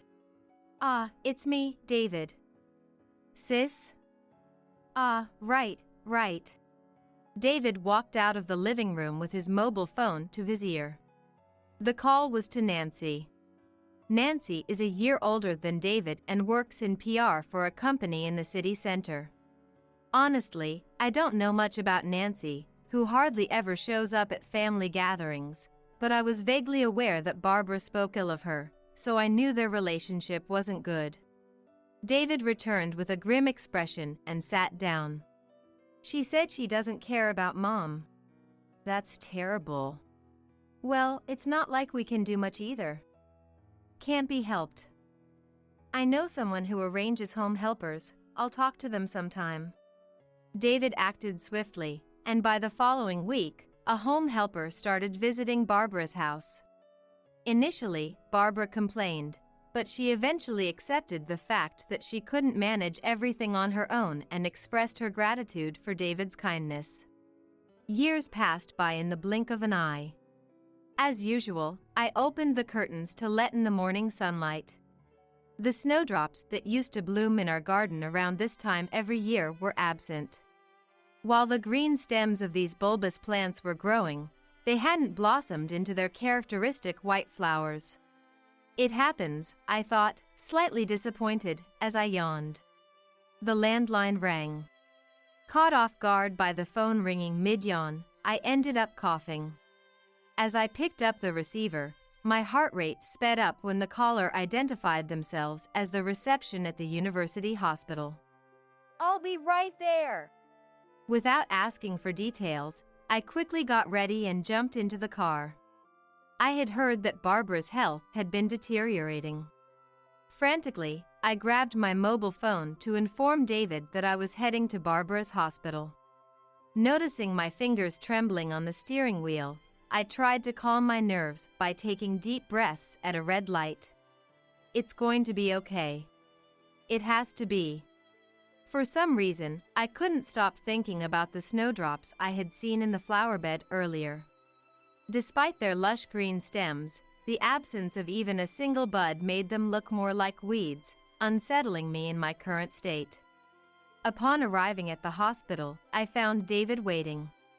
He was in his suit, apparently having been inspecting a nearby store when I called, and had rushed over. We were just told it might be tough considering her age. David looked exhausted as he shared this with me. Leaving David outside, I lightly knocked and entered Barbara's hospital room. There, Barbara lay unconscious. Her thin arm, now much leaner, peeked out from under a white blanket, and I instinctively looked away. Despite our shock, we discussed with the doctor what steps to take next, concluding that as her family, we should care for her daily. David's job didn't allow him much time, so the majority of the caregiving fell to me, but I accepted this responsibility and continued to care for Barbara diligently. I would gently change her position and wipe her back, even though she remained unconscious. Every hour, I massaged her back and diligently rubbed her swollen legs, trying to improve her circulation. One day, I had to leave the hospital to pick up some necessities for Barbara's stay from a nearby drugstore. When I returned to the room with shopping bags in hand, I found Nancy there unexpectedly. Nancy, you came to see Barbara. I was genuinely happy that Nancy had come to visit Barbara. Despite everything, the fact that Nancy came to see her, even if it was a bit late, made me happy, thinking she must have been worried after hearing that Barbara had lost consciousness. Nancy glanced at me and then smirked unpleasantly, curling one side of her mouth. This person hasn't regained consciousness even once since being brought to the hospital, it seems. Yes, that's right. It seems her body has weakened since the fracture before. Then it's about time, isn't it? I'll prepare the funeral wreath. I was speechless at Nancy's words. Without showing any concern for me, Nancy looked down at Mom lying in the bed and said, "So, I can finally say goodbye," and laughed mockingly before walking away. I was dumbfounded, unable to comprehend and too stunned to even feel angry. I sat down, placed my hand on my forehead, and sighed. This was too harsh to be a joke. Not funny at all. Is it even right to say such things about one's own parent? I don't have children, so I don't know, but I think I would be sad if my daughter spoke to me that way. As I was thinking, Barbara, who had been unconscious, slowly began to rise. "Oh my! Barbara!" I woke up because I heard Nancy's voice. That's right, there was something I wanted to tell before I die. Barbara spoke to me with a clarity unexpected from someone who had been unconscious. And I will never forget the smile on her face. Just 3 days later, Barbara passed away in the hospital where she was admitted. It was around the time when the buds on the cherry tree visible from the hospital room window were just beginning to bloom. The cherry blossoms will be here soon, I said to Barbara, and she smiled weakly. Take me outside, in a wheelchair or anything, she had said. I never thought she would pass away so soon. After Barbara passed away, David immediately notified the relatives as per the doctor's information. While the attending physician was filling out the death certificate for Barbara's body to be transported home, Nancy appeared out of nowhere. My expression darkened instantly, and I nudged David's shoulder. See? Just like I predicted, right? I told you it was about time. Nancy. Enough is enough. Oh dear. Because you were looking after Mom for the inheritance, you find it troublesome that someone like me shows up, don't you? I felt a rush of blood to my head, but David immediately shouted. Get out! He yelled. Nancy, seemingly taken aback by this, widened her eyes in surprise, but then smirked again and said, Let's talk after the funeral is over. About what's to come. She then left. I clenched my fists, feeling a tightness in my chest from frustration. The funeral proceeded without any hitches, but it was a challenging time for David and me. We were utterly exhausted. Most of the funeral arrangements were made by us. We contacted the funeral home, discussed the schedule and details, and held the service. Barbara had told David she preferred a small funeral, so we only invited close relatives. Nancy called us to the smoking area of the funeral home and handed us canned coffee. She took out a cigarette from her bag, lit it, and inhaled deeply with relish. We should sell the family home and split Mom's savings and other assets in half, right? Nancy asked, pointing the lit end of her cigarette towards David's face. Since neither David nor I smoked, we stood a bit away from the smoking area, resulting in our voices being raised to converse with Nancy. We're not thinking about selling the house right now. Don't you think it's disrespectful to even discuss this so soon after the funeral? I wonder how it works in such cases. Should we assess the family home's value and then David pays me half of that? Suppressing the urge to throw the can of coffee in Nancy's face, I stepped forward, ahead of David. Nancy looked at me somewhat surprised, stubbed out her cigarette in the ashtray, and lit another one. Actually, Barbara mentioned there was a will. A will? I haven't heard about it. On that day you showed such disrespect to Barbara, who was unconscious. Barbara told me she had prepared a will while she was still in good health. And she told me what's in it. Barbara, on that day, had left a note written hastily on stationery about the general contents of her will and a memo stating that no one was allowed to contest it. She had already entrusted the actual will to a notary, so she couldn't show it, but she weakly smiled, saying she remembered the contents well that she had noted down. When Barbara handed me the envelope containing the hastily written note, her expression was serene, as if she had resolved any lingering regrets. Nancy, with a cigarette between her lips, read the contents labeled will. Her expression gradually hardened, and when her gaze shifted from the will to me, she stubbed out her cigarette and approached. As Nancy got closer, the smell of cigarette prompted me to grimace involuntarily. What do you mean by this? You're saying all of Mom's inheritance goes to you guys? Don't joke with me. I glared at Nancy with a firm stance. When Barbara handed me this will, she had held my hand, thanked me, and with a face of sorrow I had never seen before, she pleaded. Please. I couldn't erase Barbara's beseeching face from my mind. There's one will, but there's another document Barbara left behind. She asked me to make sure it's enforced, even if it means going to court. Don't beat around the bush. Just hand it over. What is this document? It's a promissory note. At that, Nancy slightly raised her eyebrows and placed her hand on her chin. What does that mean? She seemed to be pondering, but it was clear Nancy didn't understand the significance of the term promissory note in this context. That was understandable. To be honest, I was also surprised when I first saw this promissory note. Whether Barbara was meticulous by nature or just precise about financial matters, she had recorded in great detail the money she had lent to her daughter, Nancy. The record of debts, listed with dates, times, amounts lent, and reasons, filled about half of the notebook. Most entries hinted at Nancy's financial contributions to boyfriends she had dated when she was younger. After I briefly explained the contents of the promissory note, Nancy confronted me, her face pale. She recorded everything in such detail. Always criticizing the people I dated, always something. Linda, how much does it all come to? There's at least $80,000. However, there's no mention of the interest rate, so the statutory rate would apply. The actual amount on the promissory note was about $25,000, but I lied effortlessly.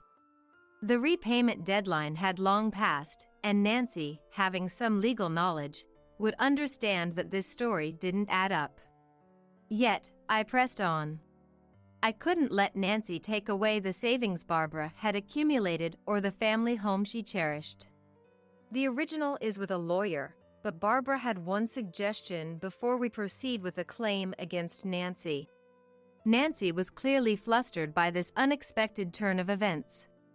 While contemplating whether to light another cigarette and idly twirling it between her fingers, I conveyed to Nancy what Barbara had told me.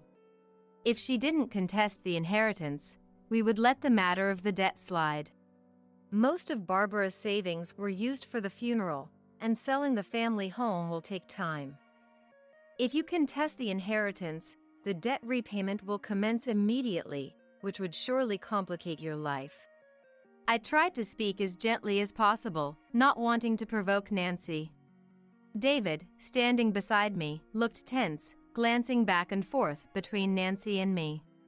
Soon, a staff member from the crematorium came too. "We're ready. Inform us." Watching Barbara's body being placed in the cremation chamber was a moment of profound sorrow, even for me. It must have been even more difficult for David. Yet, strangely, seeing her reduced to ashes brought a sense of peace. As we waited for the bus to take us home from the crematorium, David looked relieved, taking deep breaths of the fresh outdoor air. I stood silently by his side until Nancy approached us awkwardly and said, "I'll go by the will. But please spare me the loan part." "What about selling the family home?" "You can handle it however you like. But I can't pay back the loan." After saying that, she didn't wait for our response and returned to the smoking area. David remained silent. Watching Nancy's retreating figure, he seemed to want to say something witty but eventually just looked down, resigned.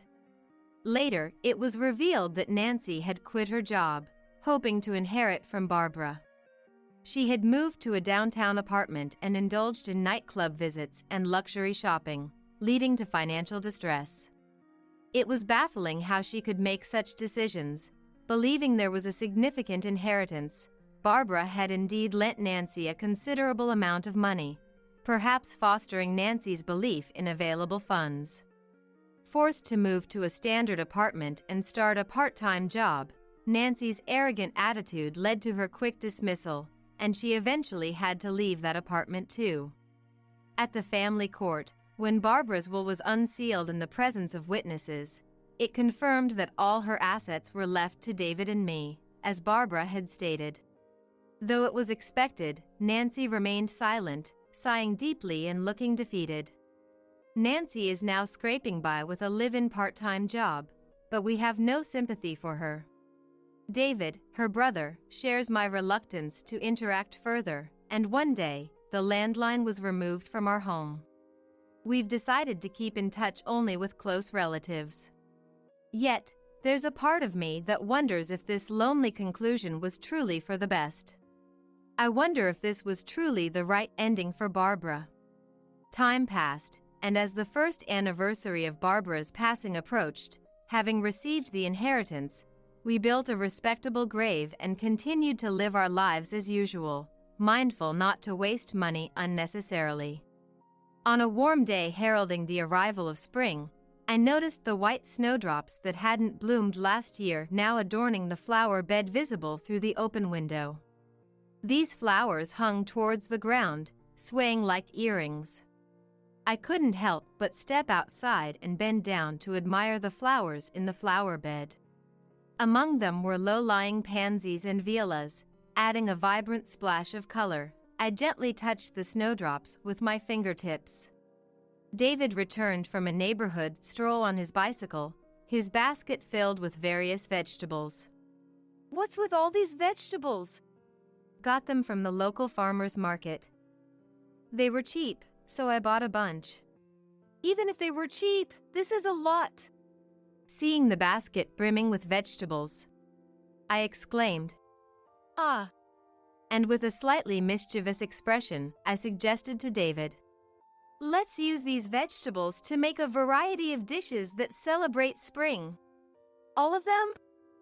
You think we can eat that much?" "Why not invite Nancy over?" David widened his eyes, his smile tinged with disbelief, as if he'd misheard me.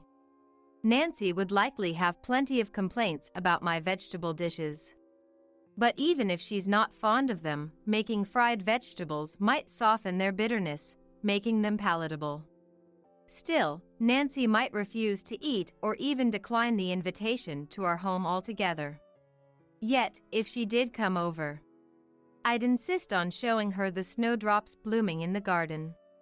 I'd bring her to the flower bed, have her sit where I am, and even suggest visiting Barbara's grave together, though she'd surely refuse.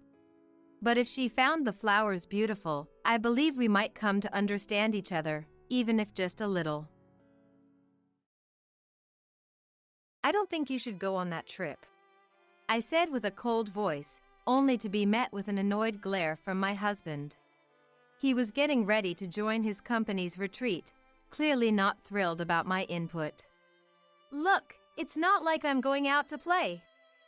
It's a social obligation, and I can't just not show up without a good reason," he retorted in a mocking tone, followed by an exaggerated sigh. "Well, I've warned you. Just don't regret it later," I responded. My name is Grace. Currently, I'm a 28-year-old housewife. Anthony, my husband, and I have been together since our college days and got married after we both started working. He's 2 years older than me, and we got closer because we were in the same club. Well, to be more accurate, I joined the club because I was attracted to him. When I was a freshman, I was club hopping with some new friends I made. That's when I met Anthony, who was exceptionally noticeable due to his good looks while handing out flyers as the head of the club. One of my friends fell for him instantly and decided to join the club even before hearing what it was about. Eventually, dragged along by her enthusiasm, the rest of us submitted our membership forms and started participating. Unlike in middle or high school, I figured if I didn't like the club since it was just a hobby, I could just leave. That was the mindset of my other friends too, and we had agreed to join something anyways. Deep down, I also found Anthony charming. However, when the friend who had decided to join because of him started making moves, I decided to step back. Plus, there were quite a few other fans of his, making it difficult to get close. But how did I end up marrying him, you might ask? It was during the cultural festival that year, where our relationship rapidly developed. We were part of the music club, which performed in several groups during the festival. Anthony and I, along with a few others, ended up forming a band. For the first time, I felt genuinely glad to have joined the club and practiced an instrument. Discovering the joy of playing, I spent my free time in the club room. As the festival approached, I was there even more often. Sometimes it was just Anthony and me, and through these moments, we grew closer and started dating after the festival, with me making the first move. However, after our successful performance at the festival, Anthony gained more admirers, and I chose to keep our relationship a secret. I wanted to brag about being with him, and he said it was unnecessary to hide. But he didn't understand my fear of other women's jealousy. We often targeted weekdays when it was less crowded for our outings. It felt like a secret date, which was fun in its own way, and I cherished the time I could spend with my husband. But then, he started his job search. Until he got an offer, even my usually calm husband was understandably tense. He seemed to have less time for part-time jobs, often complaining about being broke every time we met. Since the days we could meet were getting fewer, I secretly increased my shifts and used the money I earned to cook for him. "I feel pathetic having to rely on this," he would say, yet he happily devoured every meal I made. From that time, I vaguely imagined our life together as a married couple, though I thought it was too soon to mention it to my busy boyfriend. Eventually, when he landed a job and graduated, and I had my graduation confirmed, we got engaged. He rented a new apartment due to his job, and I often visited, almost living there. We were in a semi-cohabiting state, but he paid for the rent and utilities with his salary, so I helped out with household chores in return. I would make meals to last several days and store them in the fridge, take out the trash in the morning, and clean the bathroom and toilet. I thought I was doing well, but it turned out my husband was quite lazy. When I couldn't come over for a week due to some errands, I found the floor littered with trash. Maybe because it was his first year working, he often had entertainment duties and would leave the room unventilated. Opening the door to a room filled with the smell of sweat and garbage required bravery. But I loved my hard-working husband, and I appreciated his thoughtfulness, like bringing home fancy sweets to say thank you. After graduating, I worked in an office for a year, but then, at my husband's strong request, I became a housewife. The reason was simple. "I want you to take care of the house."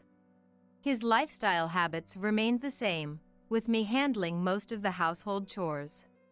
Additionally, the number of drinking parties increased over the years, making financial management challenging. However, since we lived on my husband's income, it was hard to ask him to cut down on social gatherings. He was supportive when I occasionally met with friends, even giving me some pocket money for those outings. But I couldn't stay silent and watch our household expenses increase, so I brought it up with him several times. At first, he would say, "It's okay, the entertaining expenses are covered by the company. The money comes back."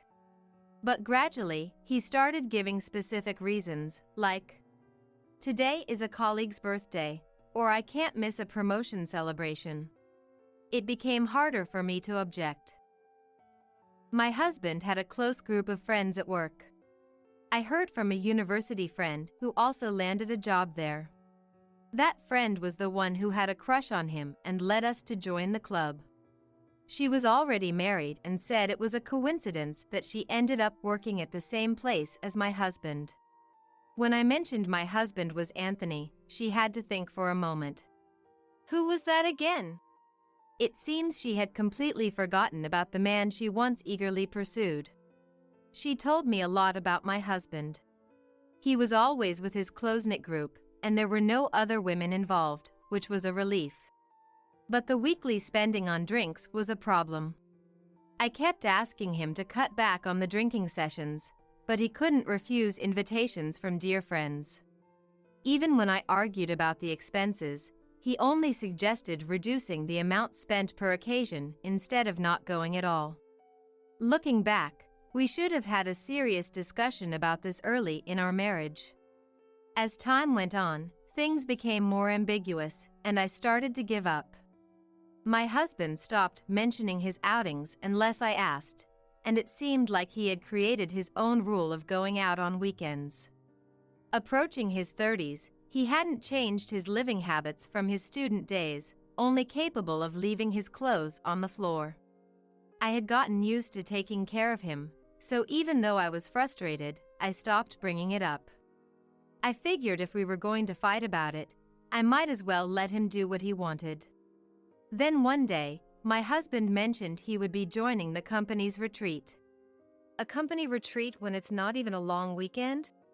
If it were during a long weekend, everywhere would be crowded. The idea is to go at a different time so we can actually relax. He explained.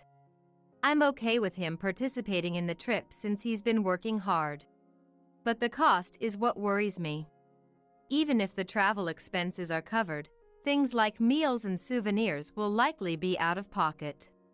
With the warmer days, his drinking outings have become more frequent, and our expenses have grown more severe. And there's something about this retreat that's bothering me. Maybe you should skip it? You've been really busy lately and must be exhausted. It's a work obligation, and everyone's expected to go, he said, though his expression softened. He seemed really keen on going. For once, I pressed harder. Are you sure you want to go? We can't afford to spend more right now with all our bills. Thinking I was angry, he raised his voice. Are you seriously telling me not to go now? You say we don't have money, but it's all coming from my salary anyway. Don't act so high and mighty. It seems he made me a housewife just to say this, thinking it would silence me. True to form, I stayed quiet, and he, feeling reassured, said, You've had fewer friends since we got married. You're just jealous of me. I was irritated but too dismayed to retort. Who's been sacrificing social ties to keep this household running? I was on the verge of saying it, but lacked the energy to bother. Fine, do whatever you want. At that, he momentarily looked triumphant. Then patronizingly patted my head, asking sweetly, What would you like for a souvenir? Ever since college, he's believed his wife adores him. Having been quite popular, his self-esteem seems quite inflated. His life has been so charmed that his lack of malice is actually more problematic. Turns out, the trip was set for the very next day, and he left early in the morning, full of enthusiasm. Surprisingly, he managed all the preparations himself, dragging along a neat suitcase he must have bought at some point. During the week he was gone, I had a peaceful time. It made me wonder if this is how it feels when your children are grown and independent. I've essentially been raising a large child for years. Taking a week off won't hurt. By the time he returned from the trip, it was already late at night. He seemed a bit worn out, probably from taking the night bus. Were you okay this week? I was worried about the bills and everything. Yeah, everything was fine, I assured him. See, I told you there was nothing to worry about. I'll start earning again from next week, so don't fret, he said, perhaps a bit smugly after drinking on the bus. I was annoyed but didn't show it, simply replying, Maybe so, and tried to leave. However, he didn't like my response and shouted after me, What's with that attitude? As he's gotten older, he tends to get angry suddenly when he got drunk. I was surprised at first, but now it's become routine whenever he returns from drinking. I'm tired too. Please don't raise your voice. Make sure all your laundry is in the basket, and if there's trash, sort it out. I'm going to bed now. He said something else, but I quickly went to bed. The next morning, his phone rang early. Annoyed, he got up, glanced at the screen, and clicked his tongue. I took the day off. What now? It was his office calling. He got up, left the bedroom. And I secretly watched, somewhat predicting what would happen next. After a few minutes on the phone, he changed into a suit and left the house. Wondering when he would come back, I woke up to wash the pile of clothes he had left behind. It was a few hours later when my husband returned. As soon as he entered the house, he called out to me, shouting, "This is all your fault for causing such a mess." Let's rewind to a week ago. In the evening, after hearing about the company retreat from my husband, I immediately called a friend. I had never heard about the retreat from her, despite our daily chats. When she said, "There's no company retreat," I realized something. My husband probably lied about going on the retreat to avoid being stopped by me. Perhaps to hang out with those colleagues, or maybe even to meet another woman. Either way, I no longer cared. Who would sympathize with a husband who lies and abandons his wife to go out? Before I knew it, I was asking my friend for a favor. To report this to the company. After all, we were barely making ends meet. There was no way he could afford a week-long trip on his own. If the retreat was a lie, where would the money for it come from? Though I didn't want to think about it, my friend and I eventually came to the same conclusion. I told her it would be great if she could say she was the one who leaked it. My friend seemed to have acted immediately. The company waited for them to return from their trip and then called them in. During that time, the company thoroughly investigated them. What followed was a series of records of misused expenses being uncovered. Their desks were found to be filled with blank receipts from various stores. They likely used these to falsely claim expenses for their numerous drinking outings, applying this money towards their trip this time. This was mostly accurate, and they admitted their guilt when called in. "We plan to submit it as a business expense for the retreat," they confessed. Everyone involved had repeatedly misused expenses, leading to a total loss of around several $1,000s. Naturally, they were all dismissed and faced claims for restitution and damages. Furious upon returning, my husband yelled at me, "This is all your fault." I don't know why he thought I reported him to the company. Since my friend was the one who actually reported it, I was relieved she wouldn't be harmed. Ignoring his own actions, he raged in front of me, where I presented him with the already filled-out divorce papers. "Getting caught was your own fault. That's why I told you to cancel the trip. But if you've been doing this all along, it was bound to come out sooner or later." Though he glared and trembled, he snatched the divorce papers, saying, "I'm better off without a snitching, spiteful wife," and threw them at me as if to slap me with them. "Good, this makes things easier. Goodbye, then." With that, I left, carrying the bags I had already packed. He kept his back to me until I left the room, perhaps out of pride. I caught a glimpse of his graying hairline and felt a twinge of sadness for the Anthony I once admired. Then, I headed to the small apartment I had already arranged. I never thought I'd use my savings from a year of work this way.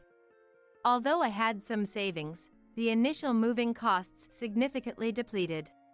Now, I need to find a job.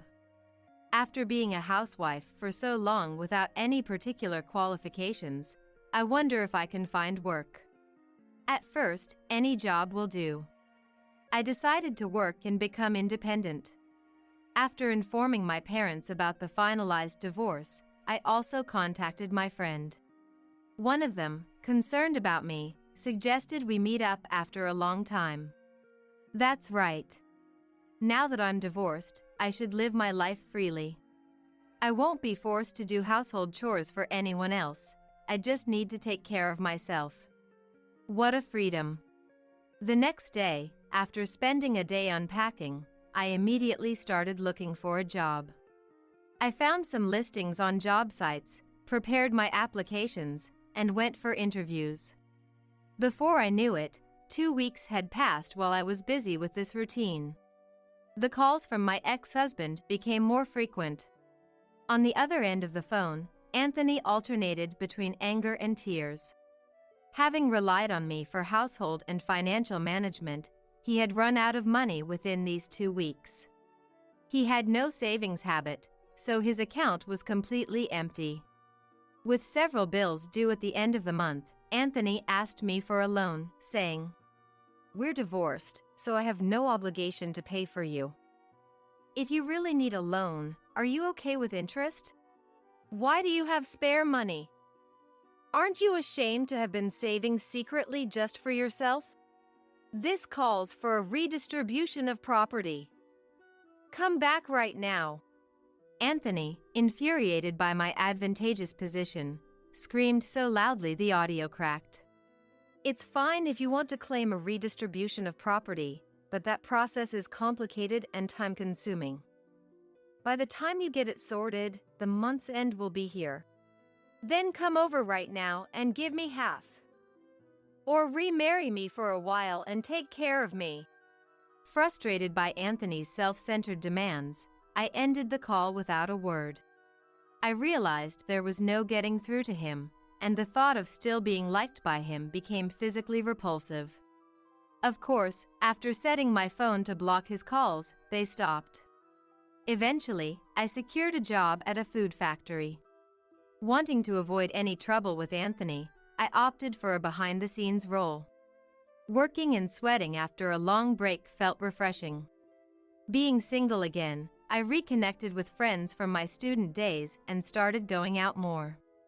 After a few meetings, my friends said I looked rejuvenated, and I felt a profound sense of fulfillment in my daily life. I never imagined our house could be burgled, I muttered to myself. The day after our home was burglarized, I still couldn't grasp that it had happened to me. I was reflecting on my inability to act at the moment. Mother-in-law, concerned, hurriedly asked, "Did you see the face of the culprit?" However, an event that would save me from despair happened shortly after. My name is Mia. I'm 29 years old. I was married to Thomas, a year older than me, and we had a reasonably happy life. But recently, after losing Dad, I've felt a gaping hole in my heart. Dad gave me not only a lot of love, but also many lessons. Even after retiring, Dad never felt left behind by the current times. I remember him studying about money with enthusiasm, even as many others settled into a quiet life receiving their pensions. Dad continued to learn new things after retirement, never stopping despite my concerns.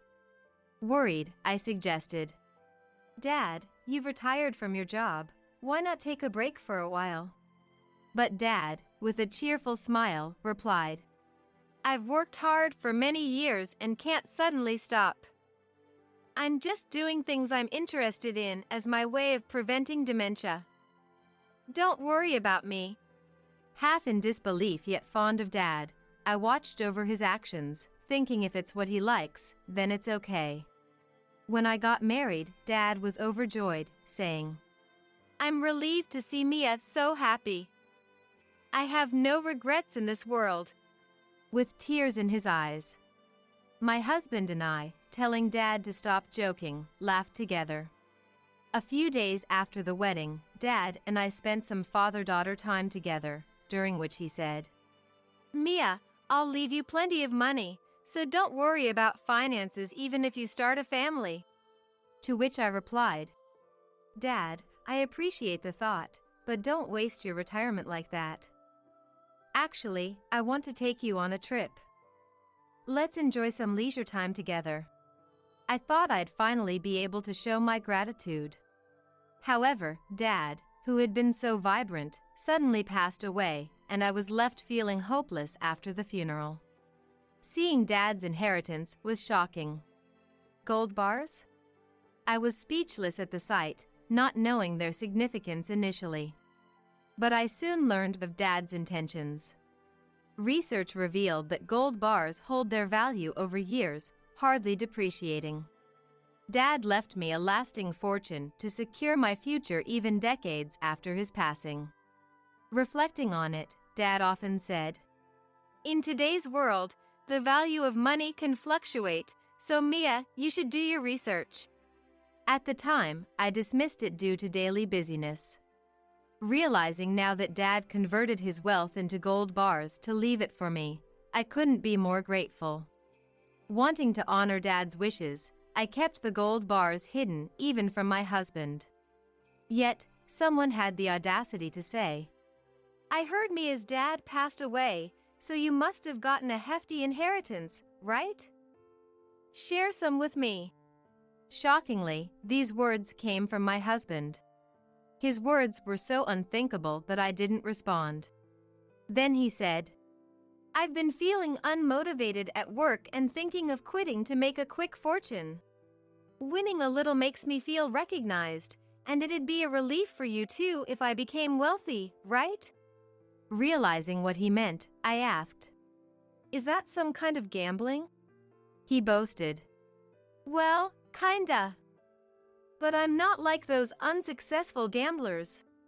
I thought about discussing and deciding together on necessities like a house or car for us as a couple. But then, my husband started saying, I also want to upgrade everything I wear to high-end brands. I was speechless, not knowing he was this kind of person. I decided to keep it stored in a safe that only I could access. To me, what Dad left behind is as precious as life itself. I couldn't bear to squander it on my husband's whims, so I refused. However, since he wouldn't give up asking, I took the bold step of consulting my mother-in-law. Mother-in-law had been supportive since I was dating her son and continued to be so after marriage.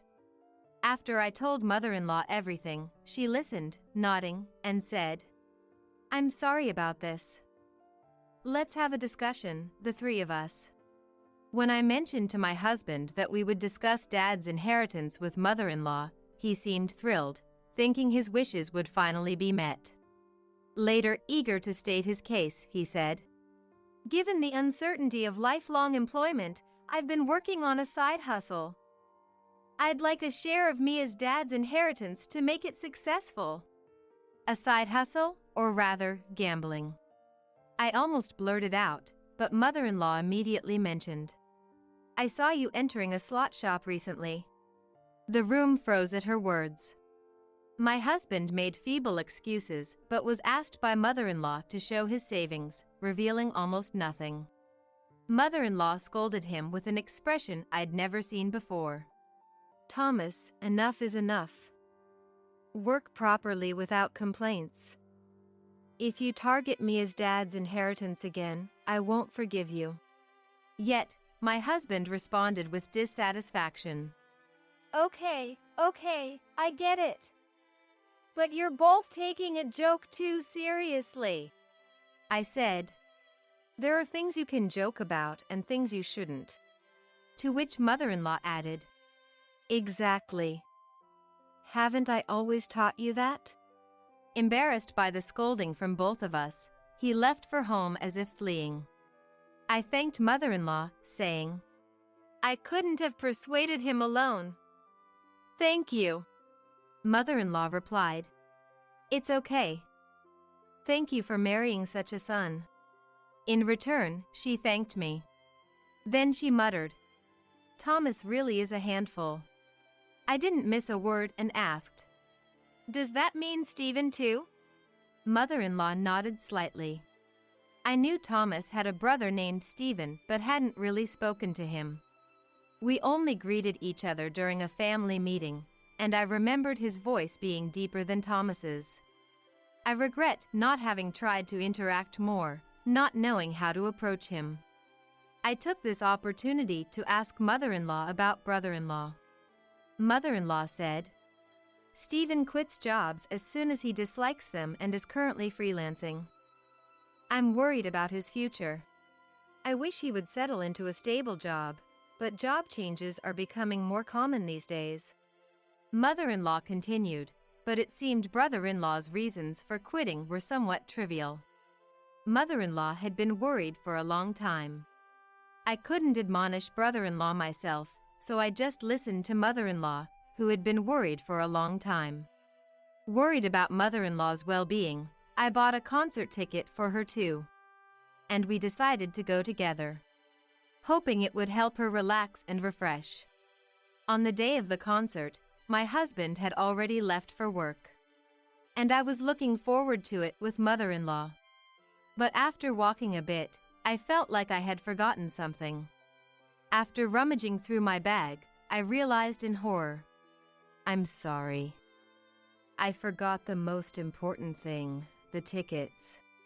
When I told mother-in-law, she surprisingly said, It's okay.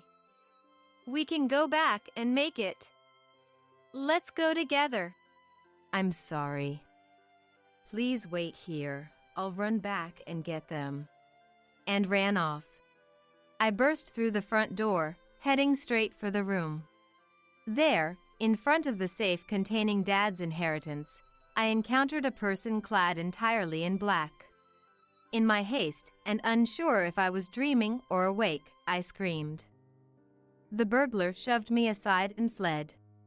Although I was confused about what was happening, I confirmed the burglar had taken the gold bars and immediately called the police. I explained everything to mother-in-law at home and apologized.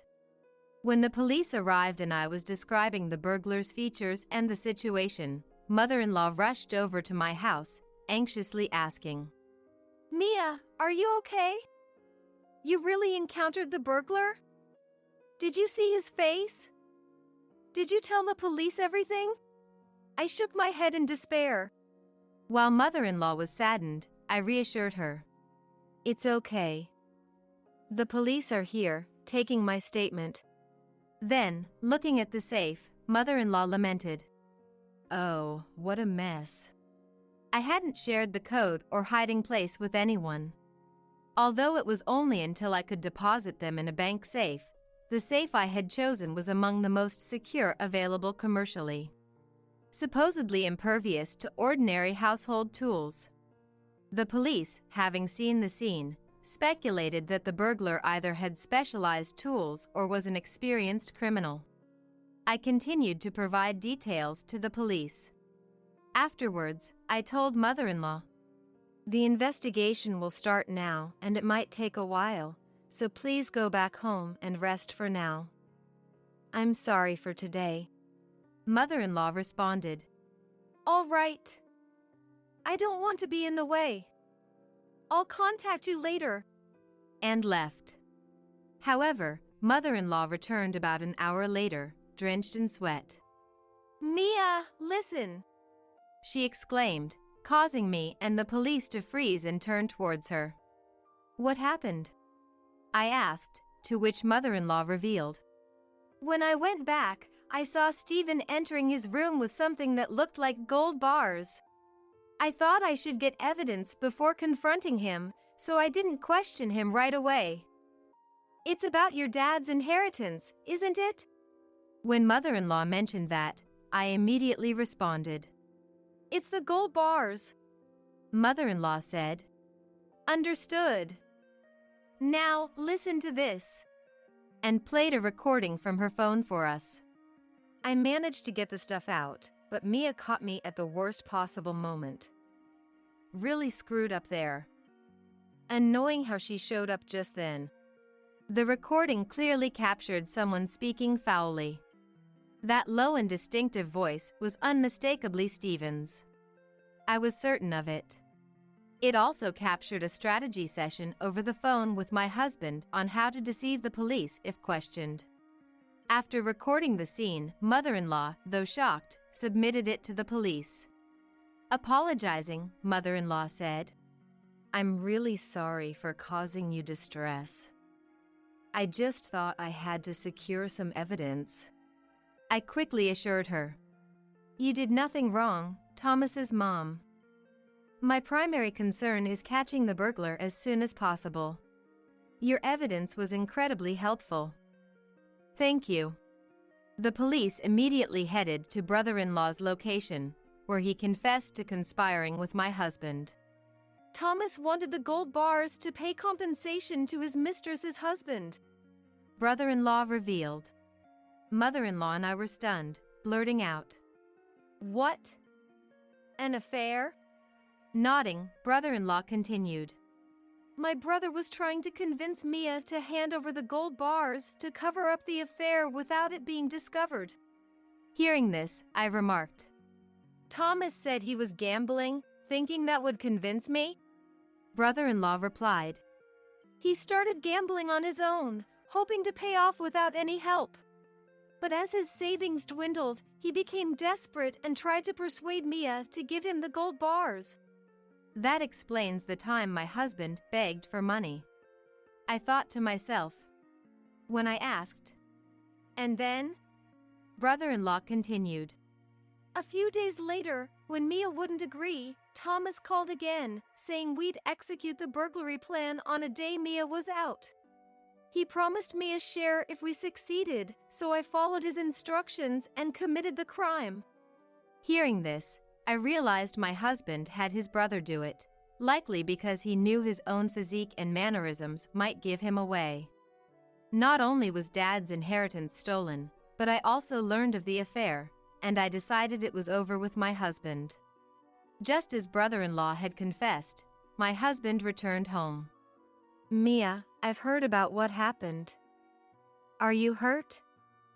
Everything okay? He asked, putting on a poorly acted concern. Unaware of brother-in-law's confession, my husband was puzzled by the cold looks around him, saying, Well, losing Dad's precious inheritance is sad, but what's lost is lost, right? We can rebuild our fortune together from scratch. Trying to dismiss the police and grab my shoulder. Disgusted by my husband after hearing everything from brother-in-law, I pushed him away, saying, Stop. Don't touch me. Surprised, he looked at me. Mia, what's gotten into you all of a sudden? You're scared of the police, right? Let's talk, just the two of us. Trying to drag me outside forcibly. I resisted, but he was too strong and dragged me along, leaving me feeling helpless. The police intervened. She said to stop, so let her go, restraining him with several officers. Everything from the burglary plan to your affair has been exposed. The police informed him as he struggled and attempted to flee. However, his escape was futile and he was caught. Thus, the gold bars were safely returned to me. The day after the burglary incident, still in disbelief, I muttered to myself, I never imagined a burglary could happen at my house. Unforgivable actions by my husband and brother-in-law led me to file a lawsuit immediately. While my husband received a suspended sentence, brother-in-law, having no job and supporting himself through crime, was found guilty of other offenses and received a prison sentence. Brother-in-law had the tools for the job, and it wasn't his first time breaking safes. I hoped this would be a wake-up call for others involved in crime. Mother-in-law, devastated by her son's actions, tearfully said, I hope they fully pay for their crimes. My heart ached, but preventing further victims was necessary. I demanded compensation from my husband and his mistress. My husband, now facing a slew of misfortunes, desperately pleaded, Let's not divorce, Mia. It was all my fault. I only love you. I can't pay the compensation. Resorting to tears, but I felt no sympathy and refused to forgive him. How are you planning to cash them? Did you really think you could just walk into a shop with a large amount of gold bars and smoothly sell them? You need a personal number to sell something of this size. Did you think you could just use the inheritance I received as you pleased? Stumbling over his words, my husband admitted, When you put it that way, yes. He knew he had no right to decide how to use my inherited wealth. Blinded by immediate financial gain, you didn't think through the consequences of your actions. I told him, and he could only look down, silent. Searching for a way to break into such a sturdy safe, committing a crime to get his hands on it. Yet not thinking about the aftermath at all was absurdly foolish. I announced our divorce right there and then. Finally, after all the procedures were completed, I felt relieved. The move, funded by my husband's compensation, was completed. I became a free person. As for my husband, his misdeeds were exposed to his company, leading to his job loss. Disowned by his family and with no savings, he began doing day labor to pay the compensation. Struggling with his deteriorating life and failing workplace relationships. It seems he planned another burglary due to being unable to cope with these challenges. Naturally, without any accomplices, he was caught by the returning residents and beaten. It's the second time. Please have mercy. My husband reportedly pleaded, but the residents mercilessly called the police. He was sentenced to prison. This time, he truly couldn't return to a normal life. The burglary occurred near my previous home, and I heard the story directly from the neighbor involved. After the first burglary at my former house, my husband became well known throughout the neighborhood. Without the means to go far, he committed another crime nearby. Finally, we parted with. It's a dangerous world out there. Let's both be careful. Take care. After the trial, mother-in-law was mentally damaged and struggled to recover. So, I frequently visited and maintained our relationship.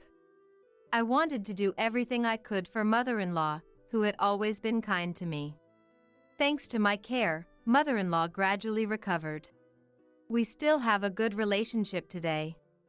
I want to live my life gratefully for the peaceful days and the people around me, hoping for this tranquility to last forever.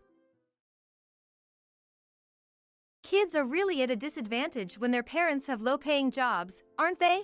Sandra, a mother of one of my son's teammates, always seemed to harbor an intense hostility towards me. To be honest, I never really liked her. One day, I was invited by her for lunch. Sensing something unpleasant, I decided to take the initiative. Do you know about my father? Days later, I showed up at the lunch hosted by Sandra in a luxury car, and her attitude completely changed. I'm Ashley, a 32-year-old office worker. I met my husband George through work. We hit it off and started dating. We're a close-knit family of 3, blessed with our son. He is Noah, 5 years old now. As he grew, he joined a local baseball team, and I found myself constantly busy with work and social commitments. To be honest, I've never been keen on mingling with the other moms from the team, but supporting my son's baseball games naturally led to more interactions. Among these new acquaintances was Sandra. Her child and Noah were good friends, so I tried to get along with her. But Sandra was a bit of a handful. She always dressed in high-end brands, and all she talked about was how elite her husband was. Because of that, she was somewhat ostracized by others. Still, being on the same team meant I couldn't just ignore her. Plus, our sons were friends, so I tried to accept her like everyone else did. One day, as usual, I was at a tea party hosted by Sandra. Calling it a tea party might be a stretch since it was really just a session to listen to her boast. It was never enjoyable. Sandra was usually the one doing all the talking, but that day she was strangely cheerful and even seemed interested in what others had to say. The friends around us were engaging in lively conversations, but I was suspicious. Wondering what was going on, Sandra suddenly gave me a sly smile and turned the conversation to me. By the way, your husband is George, right? My husband said he saw him at a subsidiary the other day. Is that true? As I looked puzzled by her question, her smile deepened, and she looked at me as if she was sizing me up. I can't believe your husband works at a subsidiary. Is there a problem? My husband works hard and is up for promotion. I countered. You know, you're always at our tea parties, right? I thought maybe it was taking a toll on your finances. Subsidiary jobs don't pay that well, I guess. She looked at me with pity, and I couldn't help but feel annoyed. I confidently responded that I worked too and were not struggling. But she just laughed at my reply. Both spouses working is a sign of poverty, you know. It's sad, having to work because your husband doesn't earn enough. Her attitude was clearly mocking. I tried to explain that I work because I enjoy it, but she seemed to take it as me being defensive. She continued to insinuate that working couples are poor and that I must struggle to afford luxury brands. As I observed her, it dawned on me why she was in such a good mood. She had probably found something to ridicule me about today. I was genuinely upset. Whatever I said to her was dismissed as bravado, leaving me no room for a comeback. I couldn't understand why she suddenly treated me like an enemy. That day ended unresolved. Later, I was heading to the park with Noah. He was excited about possibly being chosen as the baseball team's ace for the next game. We were about to go to our usual practice spot when we ran into Sandra. Her son was usually a regular in the team, and I assumed it was the same that time. But she seemed downcast today. Curiously, I greeted her and asked, "Is something wrong with your son, Sandra?" Her response was sharp, pointing at my child. "Your kid took my son's position. All his hard work for nothing, beaten by a poor kid." Seeing her hold her son, I realized why she treated me like an enemy at the tea party. Noah had taken the ace position her son had, and she resented me for it. Needless to say, Noah had also worked hard, and team positions are the coach's decision, not ours. However, she probably couldn't accept it with her high pride. "Hand that regular spot over to my son right now. I have all the money you could want. How much do you need?" Her words infuriated me. It was only natural, considering she was trying to buy Noah's hard-earned regular spot with money. Annoyed, I shot back at her. "We don't need your money.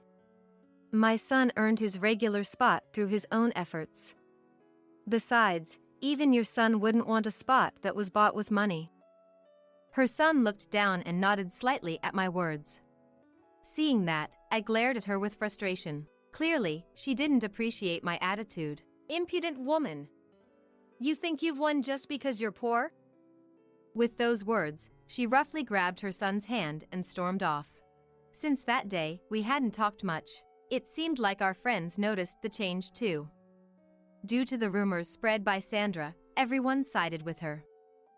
I started being avoided even by friends I was close to and felt isolated even when cheering for Noah's baseball games.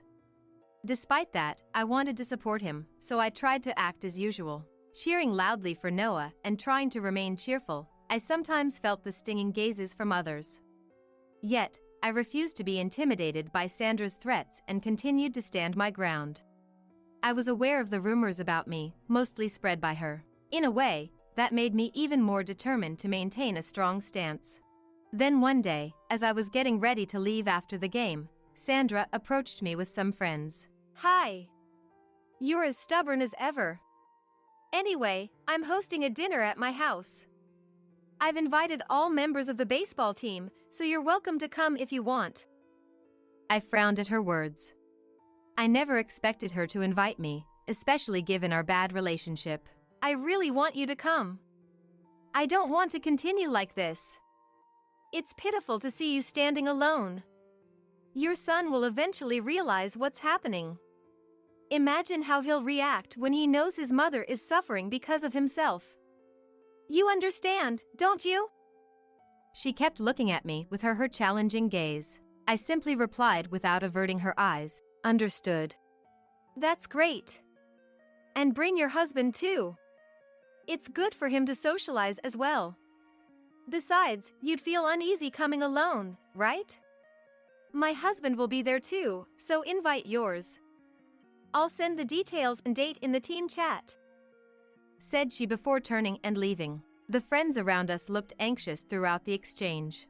After watching Sandra's retreating figure, I was left with a bitter expression. Honestly, I had a bad feeling. It was clear she was plotting something. Therefore, before she could make her move, I decided to take the initiative.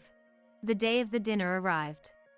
George had an urgent work commitment, so he was going to be late. I called Sandra early in the morning to let her know. When she heard about George's emergency work, she laughed mockingly and said, "It's sad when children suffer because their parents have low-paying jobs." Her usual sarcasm, you know? After a while of her usual snide remarks, she hung up. I was upset but continued preparing to head to my parents' house, just a few minutes' walk from ours. Since George took my car for work, I decided to borrow a car from my parents. After getting the car, I headed straight to Sandra's place. Approaching the area, I joined a line of friends also driving there. Sandra was directing friends to a parking lot near her house, which she managed, so parking was hassle-free. When it was my turn, Sandra looked surprised at my car. No wonder, since I wasn't in my usual car but my parents' luxury vehicle. Ashley! Hey, roll down the window! Why are you in such a luxury car? It's the same model as my family's car. Did you buy it just to compete with me? Despite her assertive words, she looked shaken. I rolled down the window and greeted her smiling. I had to borrow it from my parents. Sandra, do you know about my father? She scowled at me. I wouldn't know anything about a poor family. Then I'll introduce you later, I said, driving into the parking lot as instructed. She stood there, mouth agape, watching me leave. Thank you for the invitation today, I told Sandra after parking, handing her a cake I brought as a gift. On that day, I wasn't in my usual casual attire. I dressed appropriately for her dinner party, including some discreet branded accessories. She bit her lip and confronted me. Explain yourself. How can someone like you afford high-end brand accessories and cakes from upscale shops? Her loud voice drew the attention of friends around us. Amidst the gathered attention, I calmly answered her questions. I haven't mentioned it, but I'm the daughter of a film company president. This cake is recommended by my mother for attending your dinner. I chose the clothes myself. Is there a problem? Her mouth fell open again. She remained frozen for a while before finally speaking in a strained voice. A film company? You mean where my husband works? Unbelieving, I showed her a family photo with my father, who was also featured on the film company's website, thinking it would convince her. Still, she refused to believe. That's a lie. It's just a photo you took when you met somewhere, right? I don't believe it.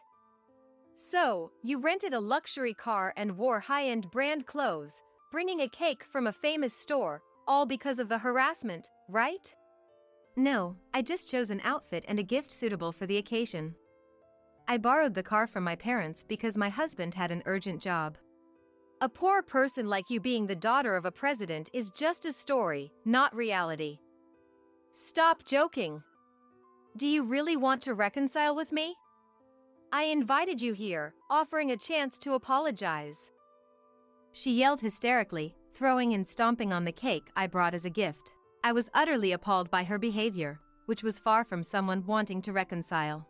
As her shouting echoed through the yard, a man hurried out from the house, probably worried about her. It was her husband, David. When our eyes met, I smiled at him, which seemed to shock him. What? The president's daughter here? His surprise prompted Sandra to turn to him sharply. Despite her intimidating demeanor, David politely greeted me. Good evening, ma'am. I'm David, nice to meet you. What brings you here today? Anything wrong with the president? Worried, I turned to him and explained. I was invited by Sandra. His reaction was one of sheer astonishment. Wow, you two are acquaintances. I didn't know that. The world is indeed small. How did you two meet? Our sons are on the same baseball team. There was a little conflict when my son replaced your son as a regular, but Sandra invited me here today to make amends. Seems I'm not welcome, though. He then turned to Sandra, suspecting something. Sandra, tell me. The poor person you always talk about is... She started sweating profusely. Seemingly she had been bad-mouthing me at home too. Realizing that, I narrowed my eyes. She got in panic and started to deny everything, clinging to David. It's not her. She's the daughter of a film company president. It can't be. We're actually good friends, right? Ignoring her pleading glance, I remained expressionless. After what she had done, I had no intention of saving her face. As I was about to retort, someone tapped my shoulder. When I looked back, there was my husband, George. Sorry for being late. I finished work earlier than I thought, so I came. Is something wrong? He had a suspicious look on his face. He looked at Sandra and David, and it seemed like he had noticed something as he spoke. Remember me? We talked at work recently. Of course, you're the upcoming president. Then, George blushed and said, Not sure yet. He scratched his head. Seeing their exchange, Sandra was speechless with shock. I picked up the trampled cake and handed it back to her. Do you believe me now? Visibly shaken, she tried to appease me with an ingratiating tone. I had no idea of your status. I'm so sorry for everything. She pleaded, but I shook my head. Don't worry about it. We were never close friends to begin with. There's no point in pretending now. My response visibly shocked her, prompting David to ask in a low tone. What's that about? He said. Frightened, Sandra looked at me with a pale face. Sandra has been making snide remarks to me for a while now. She even complained when our son earned a regular spot on the team, offering to pay for it, and when I refused, she started harassing me. She invited me today to make amends, but it's fine. We're leaving. I laid out Sandra's actions to David, who then glared at her angrily. After sharing a smile with George, we left the scene. Following the incident at Sandra's house, the harassment stopped. Besides, the story spread among the team mothers, isolating her instead. The other mothers, seeing her downfall, suddenly started cozying up to me. I couldn't bring myself to like them though. Fond of being in a group, Sandra might be struggling, but I had no intention of helping. It was all her doing.